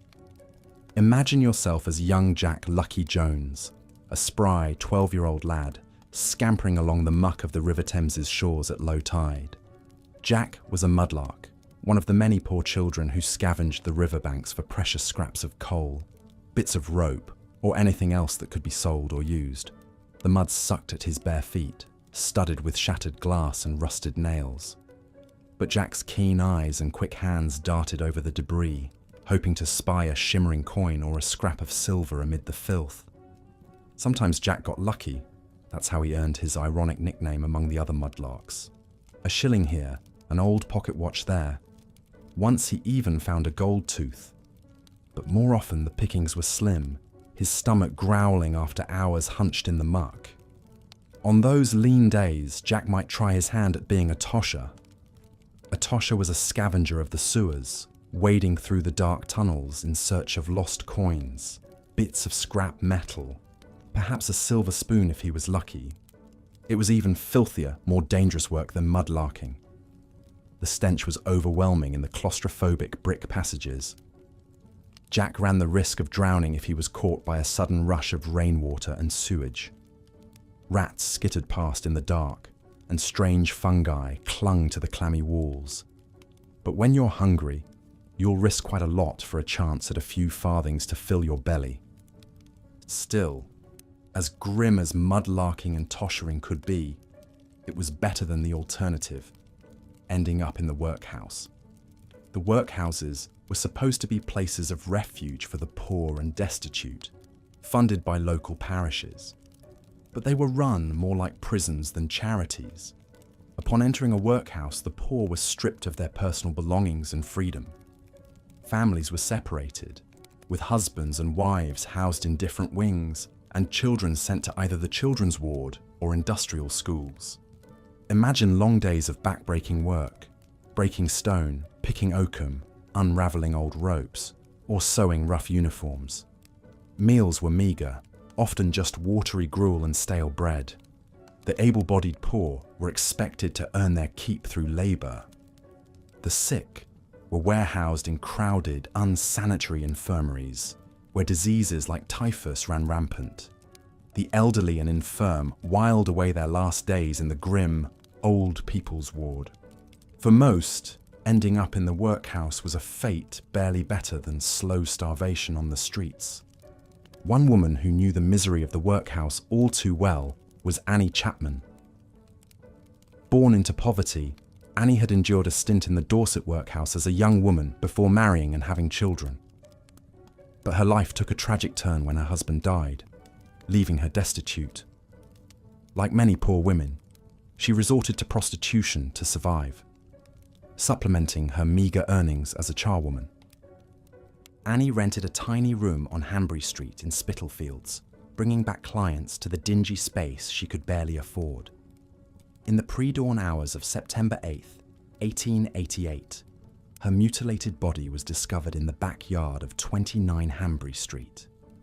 Her throat had been slashed down to the bone and her abdomen ripped open, intestines pulled out and arranged over her shoulder. Annie Chapman was the second victim of the most notorious serial killer in history, Jack the Ripper. While Jack prowled the streets that autumn, most East End residents continued their daily drudgery, many of them at the docks or in factories. The Port of London was the beating heart of the British Empire's global trade, with ships from far-flung colonies unloading everything from spices to silk to timber along the bustling wharves. Brawny dockers hauled crates and barrels, dodging clanking cranes and treacherous cargo nets. Accidents were common, limbs crushed or men drowned in the filthy waters between the ships and wharves. But there was always another desperate man waiting to take an injured docker's place for a day's meagre wages. Women and children had it no easier, many of them employed in the East End's infamous sweatshops and match factories. Seamstresses hunched over their machines for 12 hours or more in airless, overcrowded rooms, stitching collars and cuffs for fashionable ladies' gowns. They were paid by the piece, nimble fingers flying to earn perhaps 6 pence for a 16-hour day if they were fast. Many suffered chronic back pain and damaged eyesight from the long hours and poor lighting. But some of the most wretched conditions were endured by the matchstick girls employed at the Bryant and May match factory. In 1888, socialist activist Annie Besant published an exposé called White Slavery in London, detailing the dire straits of these young workers. Girls as young as 12 toiled 14 hours a day in harsh conditions, exposed to the toxic white phosphorus used in match heads. For this dangerous work, they earned a mere 4 shillings a week, with deductions for fines and the cost of their materials. Many of the matchstick girls developed a disfiguring condition known as phossy jaw from the phosphorus fumes. The chemical caused their jawbones to glow a ghostly white in the dark factory and slowly rot away. It was a painful, debilitating affliction that could lead to brain damage and death if untreated. But the Bryant and May Company dismissed concerns, claiming the girls simply had poor hygiene. Besant's articles sparked public outrage over these appalling conditions, seen as a form of white slavery. In July of 1888, the furious matchstick girls went on strike, protesting their treatment. Marching and rallying with the support of Besant and other advocates, the girls became icons for the labour movement. While their gains were modest, the matchstick girls' strike was an early crack in the edifice of unchecked industrial exploitation. A first step on the long road to safer working conditions and fairer wages that would stretch well into the next century. But in the meantime, many of the poor still sought solace and escape in the bottle or the pipe. Gin palaces glittered on many a corner in the East End, promising a brief respite from the drudgery and despair. For a few pennies, a man could drink himself into a stupor, dulling the aches and pains of a long day's labours. Of course, the relief was temporary. Come morning, the gin would be gone, but the wretchedness would remain. And too often, a gin-soaked man might lash out violently, battering his wife or children in a drunken rage. Opium offered another form of oblivion, its fumes wafting from the dark doorways of East End opium dens. Chinese sailors first brought the practice to London's docks, but it quickly spread as a cheap and powerful anaesthetic for the poor.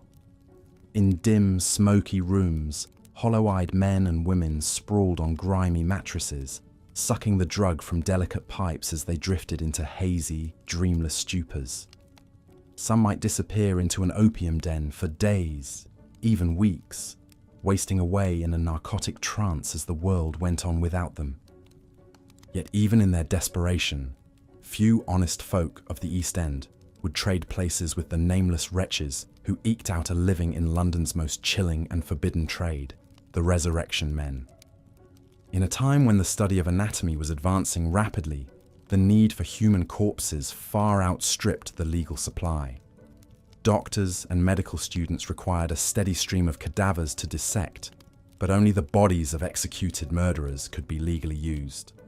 So an illicit market emerged, a macabre commerce in stolen corpses dug fresh from paupers' graves. In the dead of night, the resurrection men would creep into graveyards, shovels and sacks in hand. With speed and practiced skill, they unearthed the newly buried, hacking through coffin lids and hauling out the bodies to be whisked away in a cart. A fresh corpse could fetch as much as 10 guineas from a desperate anatomist, a small fortune. The gruesome practice filled the public with dread and revulsion, fears of one's own body being spirited away and desecrated after death. Grieving families of the poor would keep vigil by new graves for days to deter the body snatchers. Iron cages called mort safes were affixed over plots as a grim form of protection. Some even resorted to booby-trapping fresh graves with tripwires and explosives. While the resurrection men plied their grisly trade in the shadows, London high society developed a strange fascination with poverty as entertainment. Slumming became a popular pursuit for the well-to-do, a voyeuristic form of tourism to the meanest streets of the East End. Parties of gentlemen and ladies would hire guides to lead them through the rookeries and tenements, gawking at the squalor and deprivation like visitors to a human zoo. Some even attended special slumming balls where they could dress down as beggars and thieves, play acting at poverty for a night before returning to their comfortable homes. It was a callous kind of thrill-seeking, a way to flirt with the city's underbelly without getting one's hands too dirty. But for reformers and philanthropists, this exposure to the poor's wretched conditions could also be a powerful motivator. Appalled by what he witnessed in the slums, journalist Henry Mayhew made it his life's work to document the realities of London's poor in his landmark book, London Labour and the London Poor. Through vivid interviews and unflinching descriptions, Mayhew brought the struggles of costermongers, street sweepers, rag pickers, and other humble workers to light. His work helped pierce the willful ignorance of the upper classes and spurred social conscience. Writers like Charles Dickens also drew back the curtain on London poverty, using their talents to craft vivid, fictionalized portraits that stirred both sentiment and action. From the workhouse boys of Oliver Twist to the street urchins of Fagin's gang, Dickens put a human face on the sufferings of the poor, particularly children. His immense popularity made him a social justice advocate as much as an entertainer, inspiring reforms and charities. This rising tide of awareness and conscience would slowly, incrementally begin to change Victorian society. Charities and movements sprang up to minister to the poor in both body and soul. The Salvation Army, founded in 1865, embodied this new drive to offer both material aid and spiritual succor. Their motto was soup, soap, and salvation. First tend to the basic needs of the hungry and destitute, then offer them the hope of God's grace. But it would take more than soup and sermons to cure the deep ills of London poverty. Real, lasting progress would require major feats of engineering and political will to create a city that could be livable for all its citizens, rich and poor alike. And in 1858, the stench of human misery that permeated London would become too overwhelming to ignore any longer. They called it the Great Stink. That summer of 1858 was the hottest on record in London, with temperatures soaring above 90 degrees Fahrenheit for days on end. As the mercury rose, so did the stench. The fetid waters of the River Thames, long used as an open sewer, began to cook and ferment in the brutal heat. The result was an ungodly reek that enveloped the city like a noxious fog. At the time, London lacked any kind of comprehensive sewage system. Waste from privies, laundries, and abattoirs simply flowed into ancient storm drains that emptied directly into the Thames. During the Great Stink, the river transformed into a bubbling, putrid stew of human and animal filth. The miasma was so thick and eye-watering that it became known as the monster soup. As the stink intensified, London ground to a halt. Boat traffic on the Thames ceased as no one could bear to be near the revolting river. Judges at the Old Bailey courthouse soaked their handkerchiefs in chloride of lime in a futile attempt to block the smell. Even the newly constructed Houses of Parliament, perched right on the river's banks, became uninhabitable as the stench seeped through the halls and chambers. Members of Parliament discussed moving upriver to escape the noxious vapours. Londoners feared that the great stink heralded another outbreak of cholera, which had already claimed tens of thousands of lives in previous years. It was clear that London's haphazard, decentralised approach to waste management was no longer tenable. The great stink literally forced Parliament's hand, spurring a monumental public works project that would become one of the great engineering marvels of the Victorian age. Enter Joseph Bazalgette, a visionary engineer who had already distinguished himself working on London's railways and dockyards.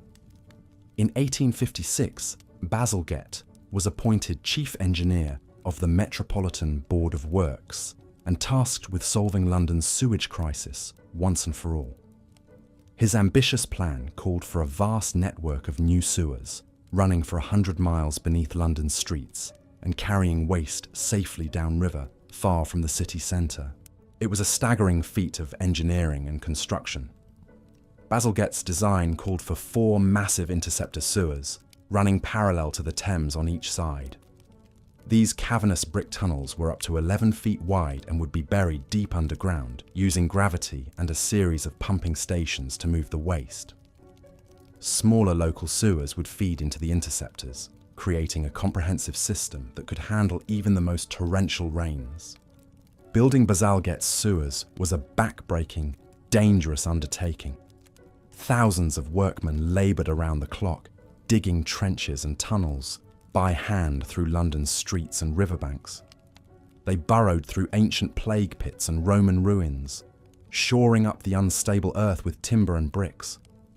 Toxic gases and cave-ins claimed the lives of many workers, as did outbreaks of cholera that swept through the rank, sweltering tunnels.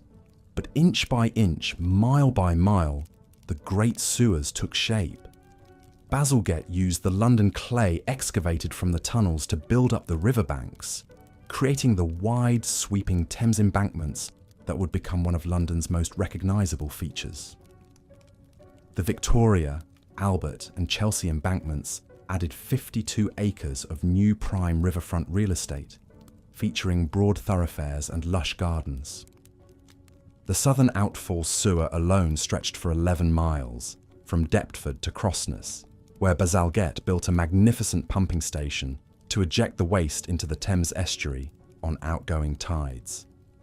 With its soaring Gothic turrets and cathedral-like interiors, the Crossness pumping station was a monument to Victorian engineering prowess, a literal cathedral of sanitation.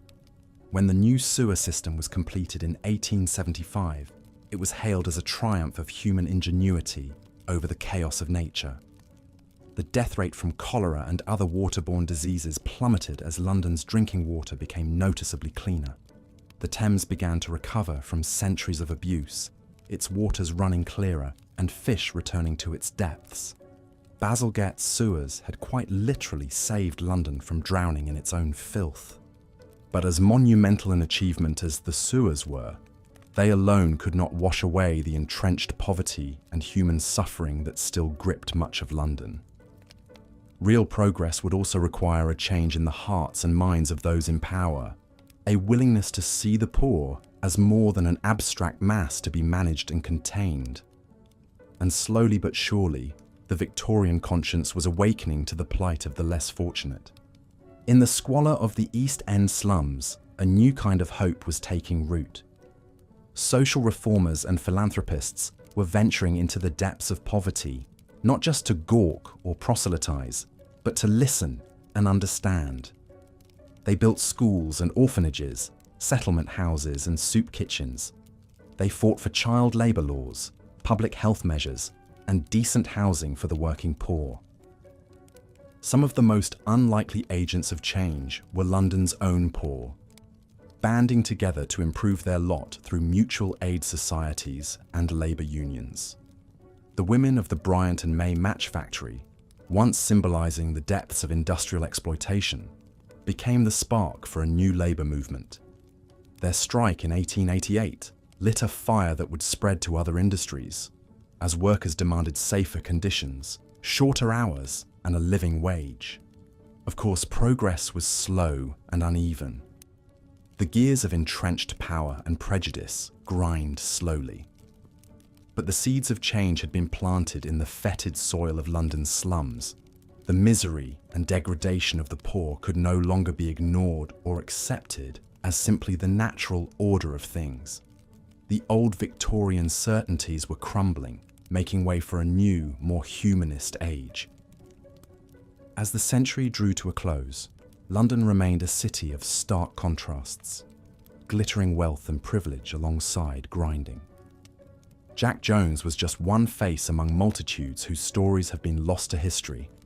In 1861, social researcher Henry Mayhew estimated there were 100,000 mudlarks alone, scavenging a meagre existence along the filthy Thames riverbanks.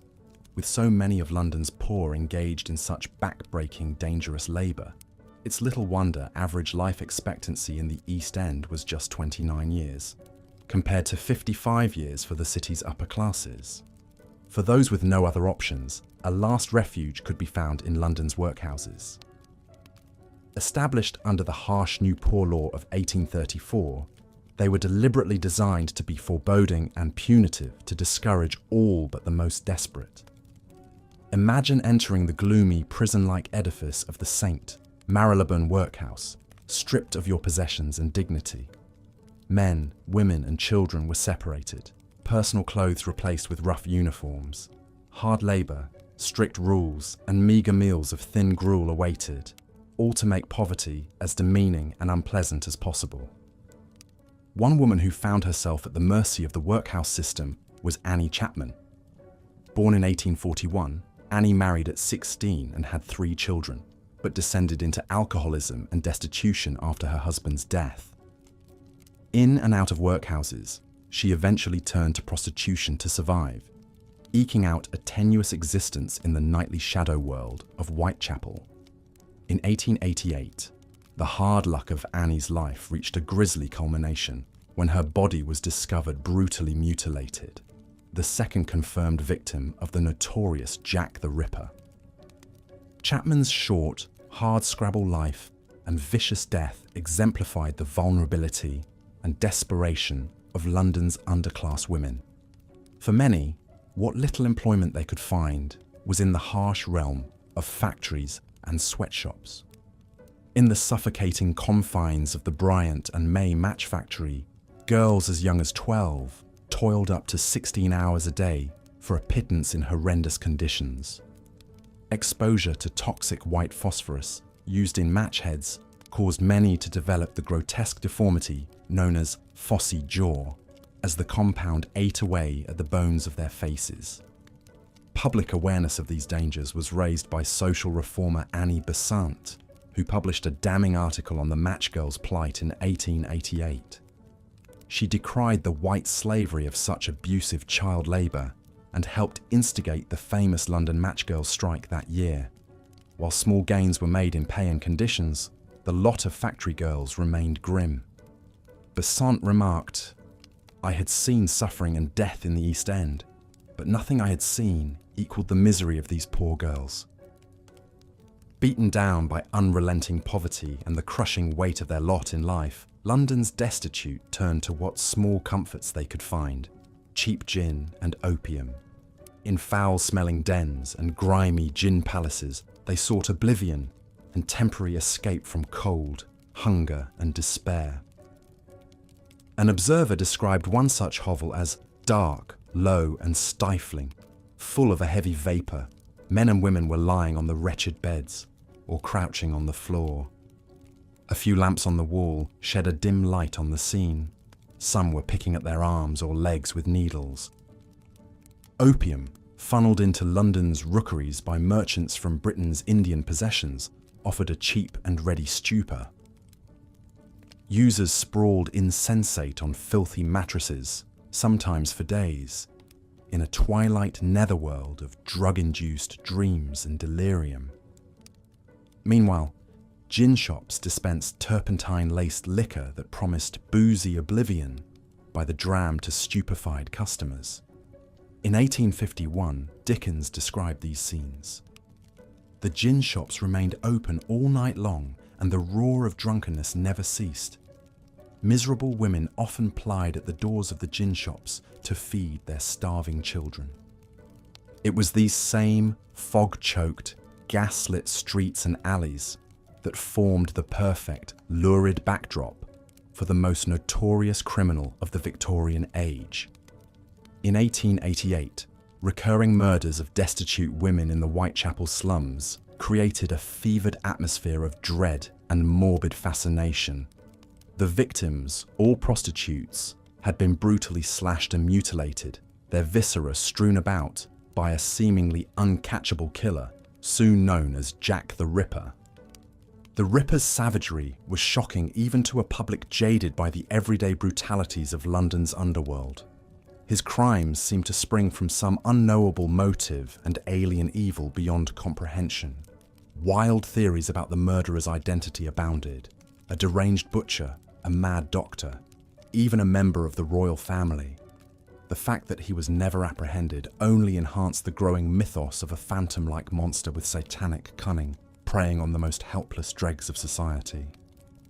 Ultimately, the Ripper murders seared themselves into history, not just for their gore and mystery, but for what they revealed about the vulnerability of London's underclass women.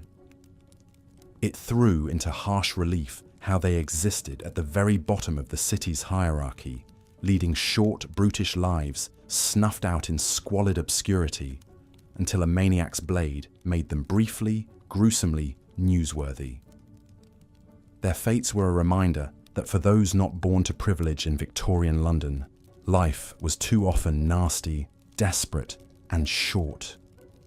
Even in death, the poor could not escape indignity and exploitation. For those whose families lacked the means for a proper funeral, the grim spectre of the resurrection men, grave robbers who snatched corpses to sell to medical schools for dissection, was a constant fear. The macabre trade stemmed from laws that only permitted executed criminals to be used for anatomical study, creating a ghoulish black market. In 1831, in a shocking scandal known as the Italian Boy case, a gang was found to have murdered a homeless child and sold his corpse for dissection. The resurrection trade flourished in part because death was so ubiquitous in Victorian London. Disease, malnutrition, and squalid living conditions meant mortality visited the lower classes with grim frequency.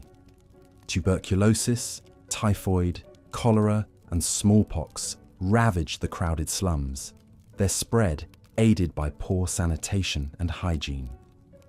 In 1848 to 49, a cholera epidemic killed over 14,000 in London, mostly in the impoverished areas south of the Thames. The accepted scientific wisdom of the day attributed the disease to foul odours and miasmas, not yet understanding it was waterborne and spread by contaminated drinking sources. It would take the crisis of the Great Stink in the summer of 1858 to spur real action. That year, London sweltered under a historically hot summer that turned the Thames, by then little more than an open sewer, into a noxious, reeking soup of human and industrial waste. The stench was so overpowering that Parliament, its chambers inundated with the stomach-churning effluvium, draped the windows with curtains soaked in chlorine in a vain attempt to function. The ordeal finally spurred legislators to back a massive civic works project to construct a modern sewer network. The monumental effort was led by the great engineer Joseph Bazalgette, who designed and oversaw the building of over 1,100 miles of underground brick sewers to intercept waste and divert it far downstream. The tunnels were some of the most ambitious municipal engineering feats of the 19th century and a major factor in improving London's sanitation and health in the ensuing decades. Along with the sewers, Bazalgette built the Victoria and Albert embankments, which housed the pipelines and provided riverside promenades still enjoyed today. Bazalgette's sewers were a rare bright spot of progress for London's poor, in an era marked more by piecemeal efforts than systemic change. Social reformers like journalist Henry Mayhew studied the miserable conditions of labourers, street sellers and urchins, but could only incrementally influence the public conscience. Charitable and religious organisations like the Salvation Army and the Quakers operated shelters, soup kitchens and ragged schools for deprived children, but their resources were dwarfed by the immensity of the need. Some limited government reforms aimed at bettering the lot of the underclass, such as the Education Act of 1870, providing funding for new schools, and the Factory Act of 1878, restricting child labour. Private philanthropists, like American banker George Peabody, funded model housing developments to replace some of the most squalid rookeries and tenements with healthier dwellings. But in most cases, such efforts only nibbled at the edges of the city's entrenched poverty and substandard living conditions. Perhaps the most dubious development was the Victorian middle and upper class vogue for slumming. Guided tours of the East End slums and opium dens to peer and gawk at their wretched inhabitants like exhibits in a zoo. Justified as charitable fact-finding missions, they tended to resemble more a form of poverty tourism. The elite rarely ventured into such precincts without a police escort and returned to their comfortable homes, having done little to understand or alleviate the plight of those they regarded with a mixture of pity, disgust and fascination. In the end, for all the small advances and eddies of reform, life for most of London's poor remained a harsh, tenuous proposition throughout the Victorian era and beyond. Despite the city's growing prosperity and global influence, the lot of its underclass altered little. The same crowded, fetid slums, back-breaking and underpaid labour, the ever-present spectres of destitution and the workhouse, all these continue to circumscribe the mean, desperate lives of those at the bottom of Britain's imperial capital.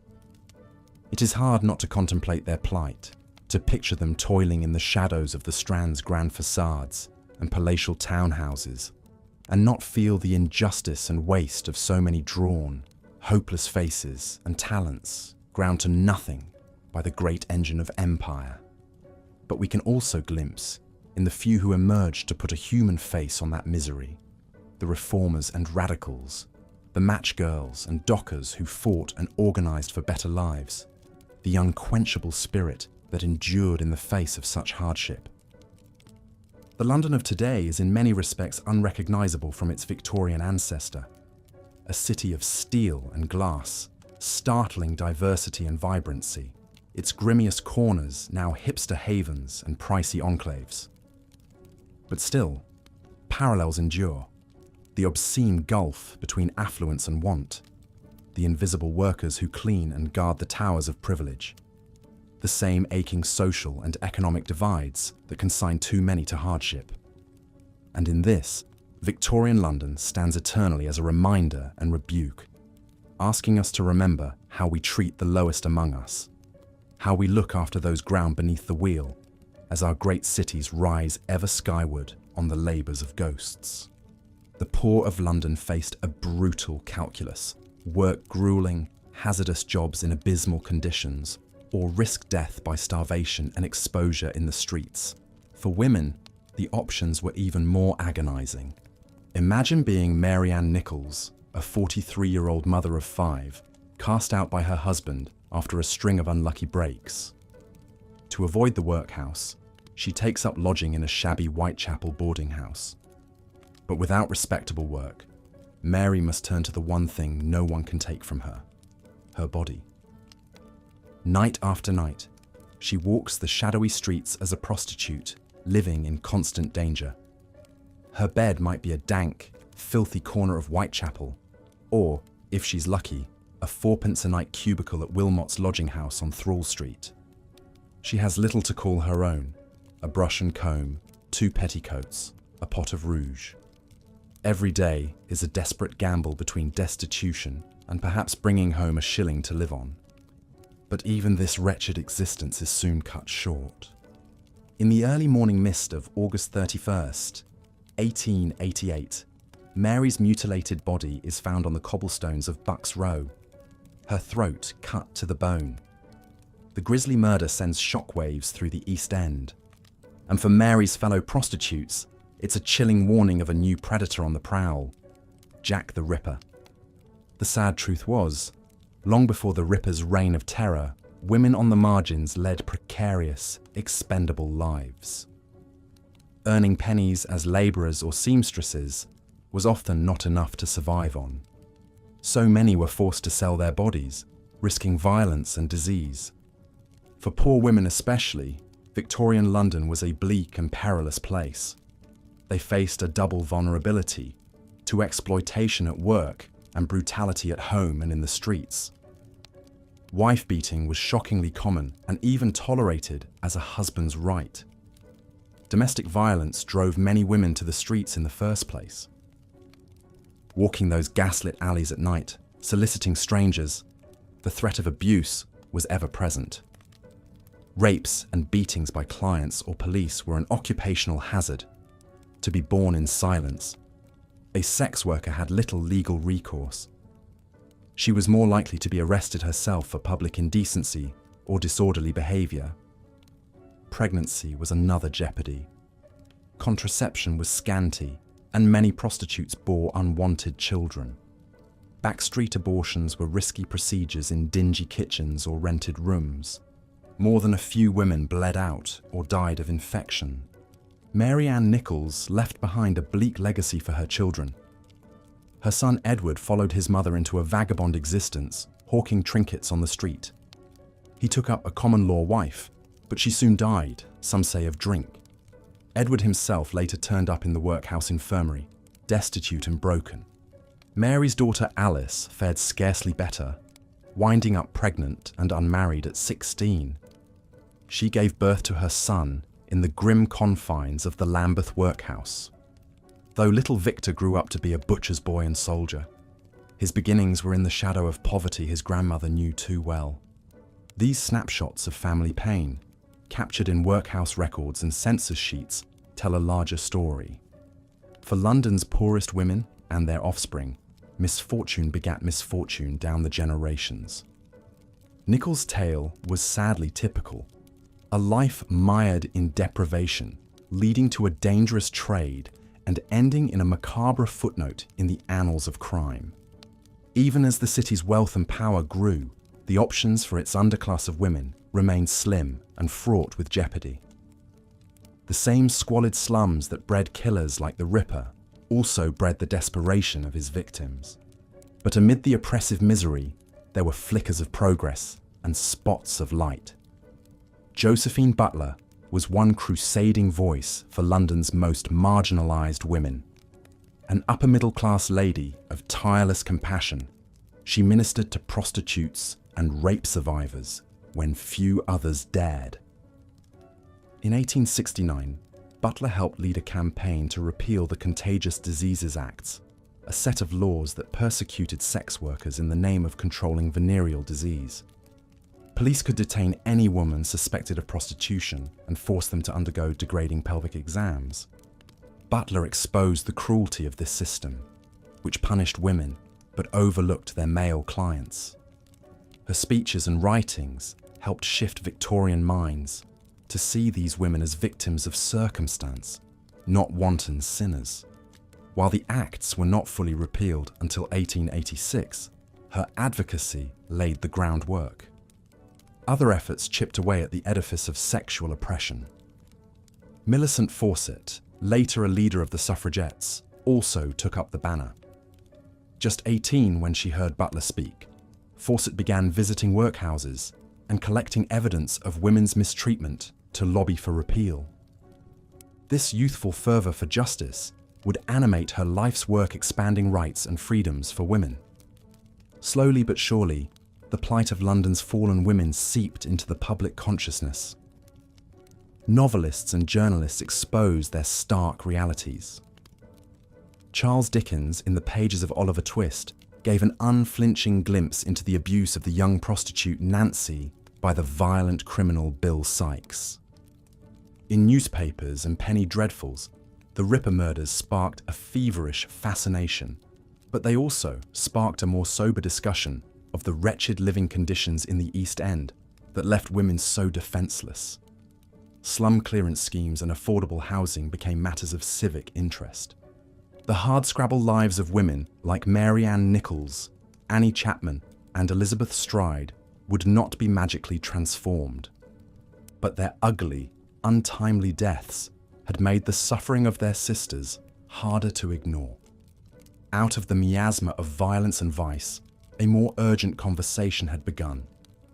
Though the Ripper was never unmasked, his grisly spree did tear the veil off another monster stalking London's back alleys, the monster of sexual brutality, born of a culture of exploitation. Confronting it would prove an uphill battle for generations of reformers. But each harrowing headline was a fresh reminder of the human toll of poverty and the unfinished struggle for a more just society. London's lowest women persevered in their daily toil, perched precariously over the abyss, supporting one another in neighbourly networks of shared childcare and pennies loaned, navigating the threats of the streets and the home as best they could without protection of police or politicians. Their survival was a quiet heroism, etched in tired faces in flickering gaslight. As the Victorian era slouched wearily to a close, their struggles were still too often shrouded in shadow. But here and there, shafts of enlightenment had begun to cut through the fog. The movements to educate girls, to win votes for women, to treat prostitutes as people, all had their roots in an era when the suffering of the vulnerable could no longer be ignored. In the tattered shawls and threadbare chemises of women like Mary Ann Nichols, we glimpse the cost of progress, uneven and denied.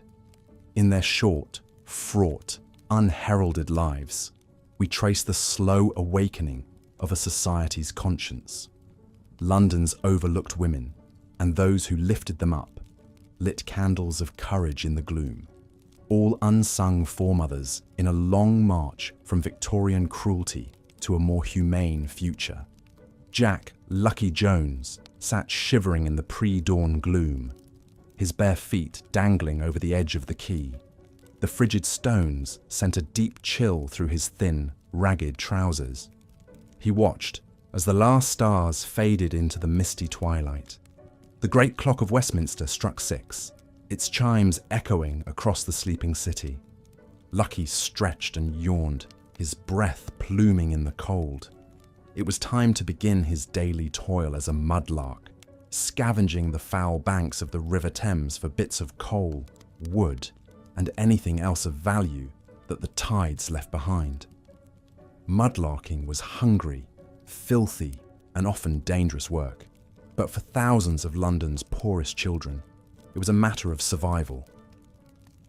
Lucky's mum had succumbed to cholera when he was 9, her body hauled away and dumped in an unmarked pauper's grave. His da had abandoned them long before that, vanishing into the rookeries of 7 Dials to lose himself in opium and gin. So Lucky was left alone to make his way on the unforgiving streets, relying on his quick wits and quicker feet to stay one step ahead of the workhouses and the bobbies truncheon. As the weak London sun began to break through the sooty haze, Lucky clambered down the embankment and sank ankle-deep into the black muck. The thick miasma of sewage and decay filled his nostrils, but he was well accustomed to the stench. He scanned the lumpy moonscape of silt, his keen eyes seeking any glints of metal or promising shapes. Mudlarks like Lucky dreamed of finding treasures in the Thames muck, coins, silver spoons, or brass buttons that could be sold for a few bob. But those prizes were few and far between. Mostly it was bits of coal, wood, and nails. Paltry pickings barely worth the effort. The only reliable income came from the junk shops who paid pennies for old rags and bones used to make paper and fertilizer. Suddenly, a glint caught Lucky's eye. A flash of dull metal protruding from the mud a few feet out. His heart raced with cautious hope as he slogged toward it, his numbed feet slipping on the treacherous footing. Reaching down, he plunged his arm into the frigid ooze and pulled. The sucking mud released its prize, and Lucky fell back hard, something heavy and hard in his grip. He wiped off the dripping black slime, revealing a tarnished silver pocket watch in his palm. Lucky marveled at the elaborate scrollwork etched on the dented case. It was certainly not in working condition, waterlogged and fouled with mud as it was, but the silver content alone might fetch a whole 2 shillings from a kindly fence. Lucky muttered a quiet prayer of thanks for the river's bounty. It would be a rare good day. But as Lucky gazed out across the swift, dark current of the Thames, he found his elation tempered by melancholy. How many more years could he survive by picking the river's bones? Already, he was as tall as many grown men, and could no longer crawl through the smaller sewer grates as a tosher. Soon, he would have to find a man's wages to fill his hungry belly. The dockyards, the factories, or the coal pits, with their promise of broken backs and black lung. There were few paths for lads like Lucky, and all of them led to pain. The watcher's dull gleam caught the rising sun as Lucky turned it over in his raw, cracked hands. Who would it belong to, he wondered? Some bourgeois swell, flush with the wealth of the empire, heedless to the suffering at his feet. Or perhaps some poor bloke like his own Dar, who drowned his despair in drink and left his burdens behind. It was impossible to say, but for now at least, the timepiece would buy Lucky another day's survival in the unforgiving city. With an effort, Lucky shook off his dark musings and pocketed his prize. There were hours yet till the tides rose and he had much ground to cover. He slogged off through the mire, just another small, lone figure dwarfed by the smokestacks and spires of the world's richest city, where misery and fortune lived hand in hand. The Thames flowed on as it had for centuries, a silent witness to the joys and agonies of the great metropolis that grew upon its banks. Life in the workhouses was its own kind of mudlarking, where the destitute poor traded their dignity and freedom for a sparse subsistence. To step across the threshold of those grim brick bastilles was to abandon all hope, severing the ties of family and the comforts of choice.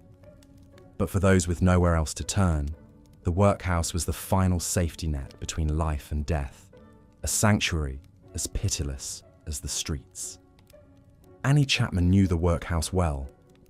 Born in the London slum of Paddington, her youth was a blur of brothels, prisons and poorhouses as she struggled to scrape by. The threat of the workhouse loomed over her like the sword of Damocles, a constant spur to clutch at any chance for a roof and a meal, no matter how degrading. Time and again, desperation drove Annie to trade her body in the streets or spend sleepless nights in doss houses, huddled in verminous straw, listening to the groans and cries of her fellow unfortunates. For a brief time, it seemed Annie might escape her dismal fate. She married a soldier, John Chapman, and bore him 2 daughters. But any domestic tranquility was shattered when John died in 1886, leaving Annie alone to scrape by selling matches and crocheting. When times grew lean and rent came due, Annie would take to the streets, standing under gaslights in the Spitalfields nights, selling her favours to strangers. It was a tenuous existence, stalked by hunger and violence, but it was better than the workhouse. Annie fought like a wildcat to avoid the union's cold embrace. But as she grew older and the gin flowed quicker, the workhouse finally claimed her. She was forced to send her daughters away to a charity school and submit herself to the Lambeth workhouse. There she donned the rough prison-like garb, scratchy as sackcloth against her skin, a pauper's uniform of shame. Her haggard face and despairing eyes peered out from under a coarse bonnet, as hopeless as any inmates. The workhouse master glowered down from his pulpit at this new grist for his mill. He ordered the filthy assemblage to fall to their knees and praise the Christian charity that spared them from starvation, though their aching bellies spoke otherwise. His droning sermon washed over Annie's bowed head unheeded. Her thoughts were consumed with memories of warm embraces and childish laughter, the ghosts of a family now scattered to the winds. The master instructed them to rise, but for Annie, all that greeted her was the grinding toil and regimented horror ahead. Each day was an exercise in exhausted misery. The inmates rose before dawn to a rude clanging bell and shuffled into the dining hall for a breakfast of tasteless gruel and hard tack. Their heads hung in grey resignation. From there, it was on to the day's grim labours, chopping bones, breaking rocks, picking oakum until fingers bled and eyes strained in the weak light. All this for the privilege of a straw mattress, a thin blanket, and a penny a day in the unlikely event of release. For Annie, the workhouse was a special kind of purgatory. The respectable wives shunned the unfortunates like her who bore the invisible scars of the street. The men leered with hungry eyes, sidling up to whisper vile propositions. Brawls and fits were common among the ill and desperate, punctuated by screams for mercy that went unheard. Through it all, the wardens and matrons seemed to delight in devising new humiliations, confiscating small treasures as contraband, or ordering intimate inspections for signs of disease. One frigid winter's night, Annie finally fled into the chill darkness, unable to bear another moment locked in with London's human refuse. She huddled in a Spitalfields doorway, her breath pluming before her pinched face. The workhouse gruel sat like a stone in her shrunken belly. She knew that come daybreak, she would have to return or else perish of hunger and exposure. But for a few blessed hours, Annie was free, alone with her grief and memories under cold, distant stars.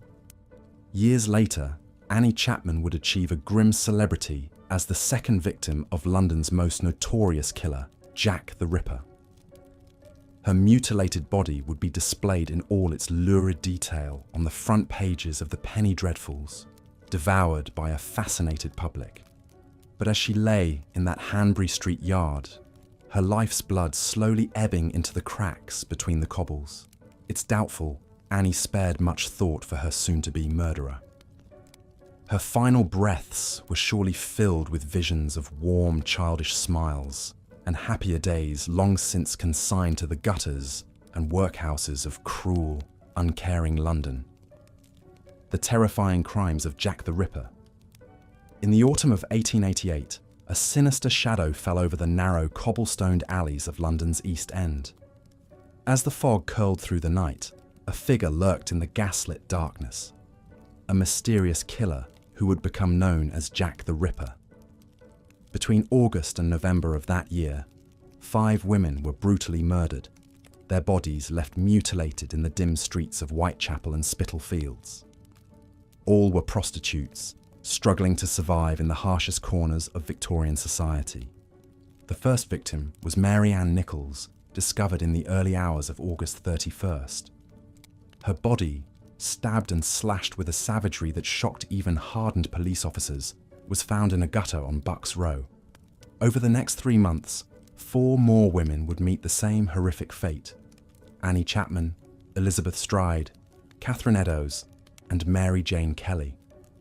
As news of each grisly murder spread, panic gripped the streets of the East End. The police, armed with little more than whistles and lanterns, struggled to find the killer who seemed to melt into the shadows. Hampered by the dark, twisting alleyways and the tight-lipped distrust of the poor residents, the investigation stalled and sputtered. The neighbourhood already had an eerie, gothic atmosphere, but the fog-draped crime scenes and the Ripper's dark deeds only deepened the sense of dread. Gossip and rumour spread like a fever as the public became transfixed by the mysterious murderer. Hundreds of letters, allegedly from the killer, poured into police stations and newspapers. Some even signed Jack the Ripper, and thus a legend was born. Morbid souvenir hunters snatched up gruesome mementos, while droves of amateur sleuths tried to unravel the case. The press, sensing a story that sold papers, churned out sensational reports detailing the mutilations and speculating about the Ripper's identity. Was he a doctor, driven mad by dark obsessions? A butcher with the skills to deftly wield a knife? Or perhaps a gentleman by day who stalked and killed by night? Desperate for a breakthrough, the police even arrested Queen Victoria's grandson, Prince Albert Victor, though he was later cleared. From a sinister barber to Lewis Carroll, author of Alice in Wonderland, the list of potential suspects seemed to grow longer each day. But despite the feverish speculation, Jack the Ripper's true identity remained as elusive as his blood-stained blade. Vigilante mobs roamed the alleys and nearly killed several innocent men, while the actual murderer continued to escape justice. The Ripper's seeming ability to evade capture lent an almost supernatural air to the crimes, as if he were a phantom who could vanish into the swirling London mists. In time, the murders suddenly stopped, but not the questions surrounding the killer who was never unmasked. The mystery of Jack the Ripper endures to this day, fueling countless books, films, and macabre tours tracing his bloody path through London. His grim legacy became an emblem of the Victorian era's dark underbelly, a reminder of the perils stalking those cobblestone streets each night. But while the Ripper may be the most infamous, he was far from the only menace in the shadows. Violent crime and vice were woven into the fabric of the 19th century slums, born out of the desperation of crippling poverty. Gangs like the Whitechapel 40 Elephants prowled the back alleys, perfecting the arts of pickpocketing and housebreaking. Gambling dens and brothels promised escape and pleasure, but often lead to ruin and despair. For many, death was a constant companion, whether it came from a burglar's blade or the ravages of hunger and disease. As the gas lamps flickered and the hansom cabs rattled by, the poor and forgotten of London's East End looked over their shoulders and hurried past the spots where the Ripper's victims had lain. The autumn of terror had carved deep scars, and the cobblestones seemed to whisper of the horrors they had seen. Jack the Ripper was never caught, but his crimes had captured something true about the heartbeat of the city, that beneath the fog and finery, in the shadows of progress, the spectre of violence was always lurking. The Victorian cult of death. For the Victorians, the veil between life and death was thin, and the trappings of grief were woven into the very fabric of society.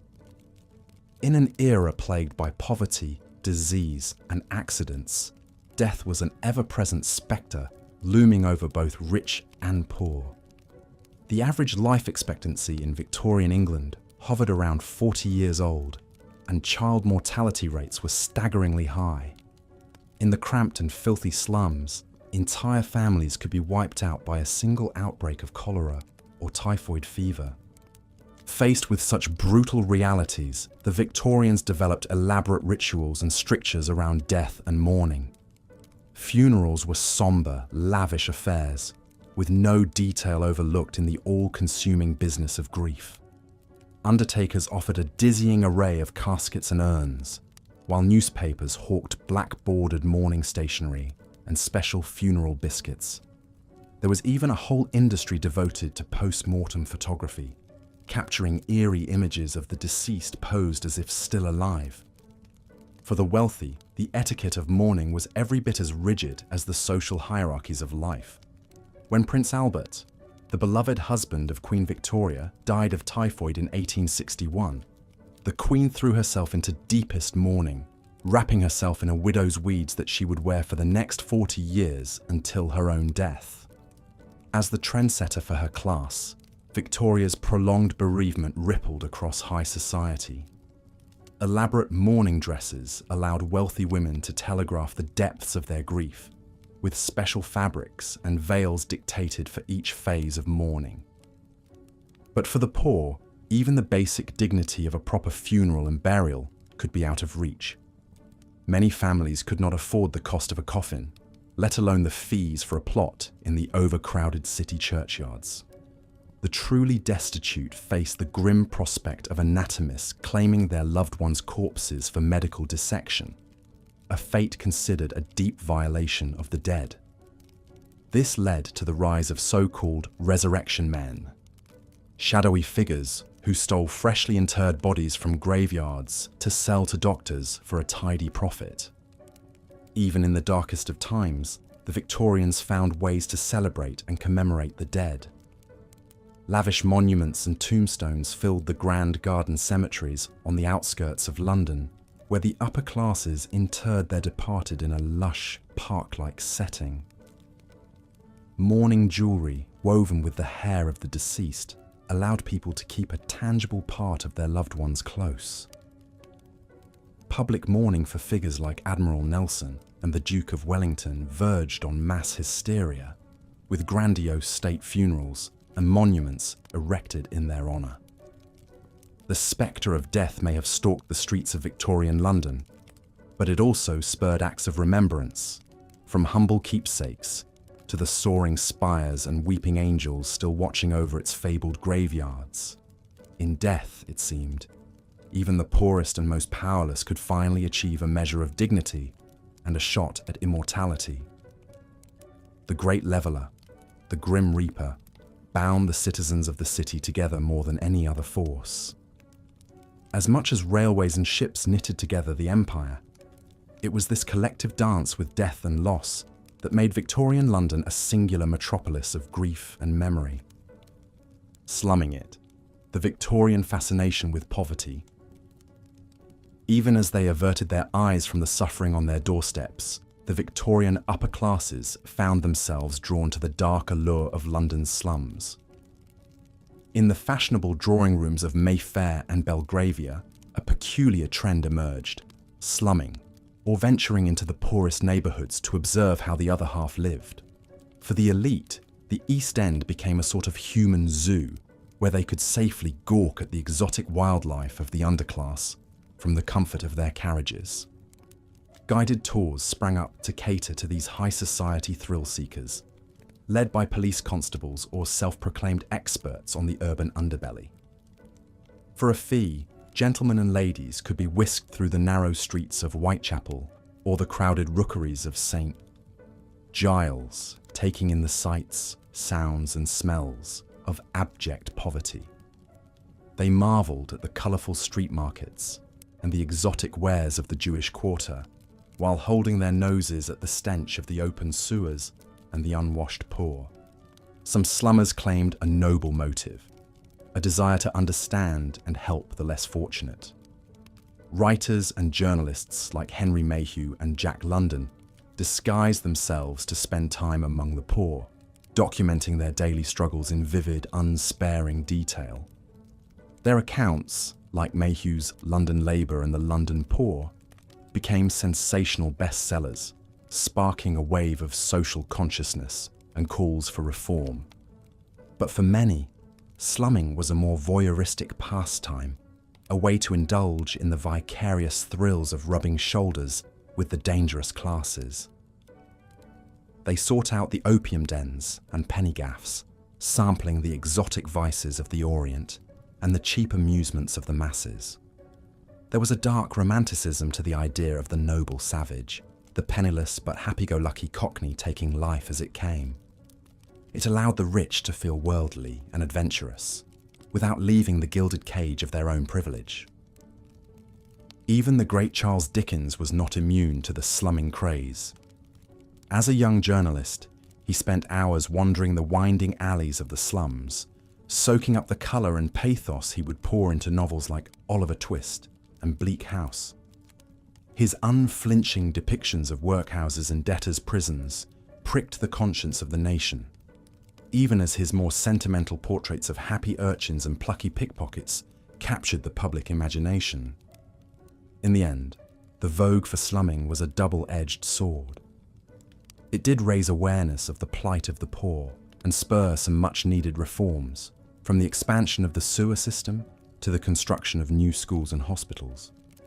But it also had an undercurrent of condescension and exploitation, a sense that poverty was a form of entertainment for the bored and jaded upper crust.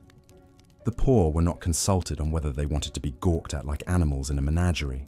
Still, the fascination with the slums left an indelible mark on Victorian culture, from the social realist novels of Dickens and Gaskell to the haunting photographs of street life captured by John Thompson. It revealed a hunger to pull back the veil on the unmentionable underside of empire, to confront the festering wounds beneath the pomp and splendour. The slums may have been a world apart from the glittering West End, but they were still part of the living, breathing organism that was London, a city of a million stories, each more heartbreaking and captivating than the last. The Great Stink and the birth of modern sanitation. By the summer of 1858, London was ripe for disaster. The city had grown explosively over the previous decades, its population swelling to over 2 million souls, crammed into a labyrinth of narrow streets and crowded tenements. But the Victorian capital's infrastructure had not kept pace with this relentless growth. The ancient sewers and cesspools, many dating back to medieval times, were overwhelmed by the sheer volume of human waste and industrial effluent pouring into them each day. As the temperatures soared that June, the city began to bake in the heat, and a miasma of noxious odours rose from the depths. The stench was so overpowering that it became known as the Great Stink, a crisis that would finally spur London to action on sanitation. The Thames, once a shimmering ribbon of life, had become an open sewer, its waters thick with the fecal matter and rotting rubbish of the metropolis. The stink was so bad that it invaded the halls of Parliament itself, causing the great and the good to gag and flee the building in search of fresher air. For years, reformers like Edwin Chadwick and John Snow had been warning of the dire consequences of London's primitive waste disposal system. They had linked the city's recurring cholera epidemics to the contaminated water supply, but their pleas for change had fallen on deaf ears. It took the Great Stink, with its assault on the delicate sensibilities of the ruling classes, to finally break through the inertia and galvanise the government into action. Parliament hastily passed a bill to fund a massive overhaul of London's sewers, appointing the visionary engineer Joseph Basil Gett to oversee the project. Basil Gett's plan was breathtakingly ambitious. A vast network of underground brick tunnels that would intercept the waste from the old sewers and ferry it miles downstream, away from the heart of the city. The scale of the undertaking was staggering, requiring over 1,000 miles of new pipelines and the excavation of 2.5 million cubic meters of earth. The construction of the new sewers was a Herculean feat of engineering and perseverance. Armies of navvies, the hard-bitten labourers who had built the railways, toiled in appalling conditions to carve out the tunnels by hand. They braved cave-ins, explosions, and the constant threat of disease as they inched their way through the bowels of the city. Many paid with their lives, succumbing to the noxious gases and airborne pathogens that lurked in the fetid depths. But slowly, inexorably, Basil Gett's vision took shape. The great interceptor sewers, marvels of brick and mortar, began to snake their way beneath the streets, gathering the waste and channeling it far out into the Thames estuary. Above ground, the city's landscape was transformed by the construction of the Victoria and Chelsea embankments, broad new thoroughfares that reclaimed land from the river and provided a stately facade for the pumping stations and outfall sewers. When the new system finally came online in the late 1860s, the effect was dramatic. The Great Stink abated, and the Thames began to run clear again for the first time in generations. The cholera epidemics that had once claimed tens of thousands of lives were brought to heel as clean water and efficient waste disposal became the norm rather than the exception. London, it seemed, had finally entered the modern age. its streets and rivers no longer clogged with the detritus of human misery. Of course, the battle against filth and disease was far from over. The slums of the East End would remain a breeding ground for poverty and squalor for decades to come, and the scars of the city's haphazard growth could not be erased overnight.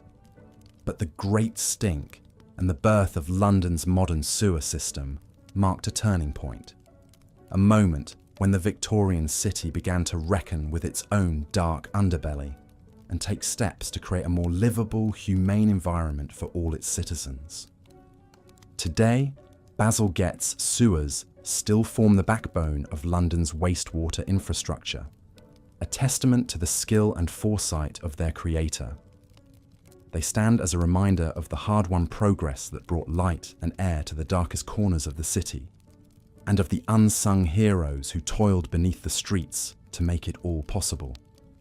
The Great Stink may have been a bleak chapter in London's history, but it also marked the beginning of a new era, one in which the health and welfare of the masses would no longer be sacrificed on the altar of progress and prosperity. Philanthropy and social reform. Amidst the grime and despair of Victorian London, there were glimmers of hope and compassion. Even as the city's poor suffered in abject misery, a new spirit of philanthropy and social reform was beginning to take hold among the more enlightened members of the upper and middle classes. Gradually, the idea took root that poverty was not simply a fact of life, but a social ill that could and must be alleviated through charity and legislative action. One of the early pioneers of this movement was the journalist Henry Mayhew, whose groundbreaking book, London Labour and the London Poor, shed light on the harsh realities of working-class life in the 1840s. Mayhew spent years immersed in the slums and rookeries of the East End, interviewing everyone from street hawkers to sewer scavengers about their daily struggles. His vivid, unsparing accounts of squalor and deprivation shocked the conscience of the nation and inspired a new generation of social reformers. Another key figure in this burgeoning crusade against poverty was the Salvation Army, founded by William and Catherine Booth in 1865. Originally a Christian mission dedicated to saving souls in the slums, the Salvation Army quickly evolved into a major provider of social services for the poor. Under the banner of soup, soap, and salvation, the Booths and their army of volunteers operated shelters, soup kitchens, and workhouses across London, providing a lifeline for the destitute and dispossessed. As the 19th century wore on, the idea of social reform began to gain traction in the halls of power as well.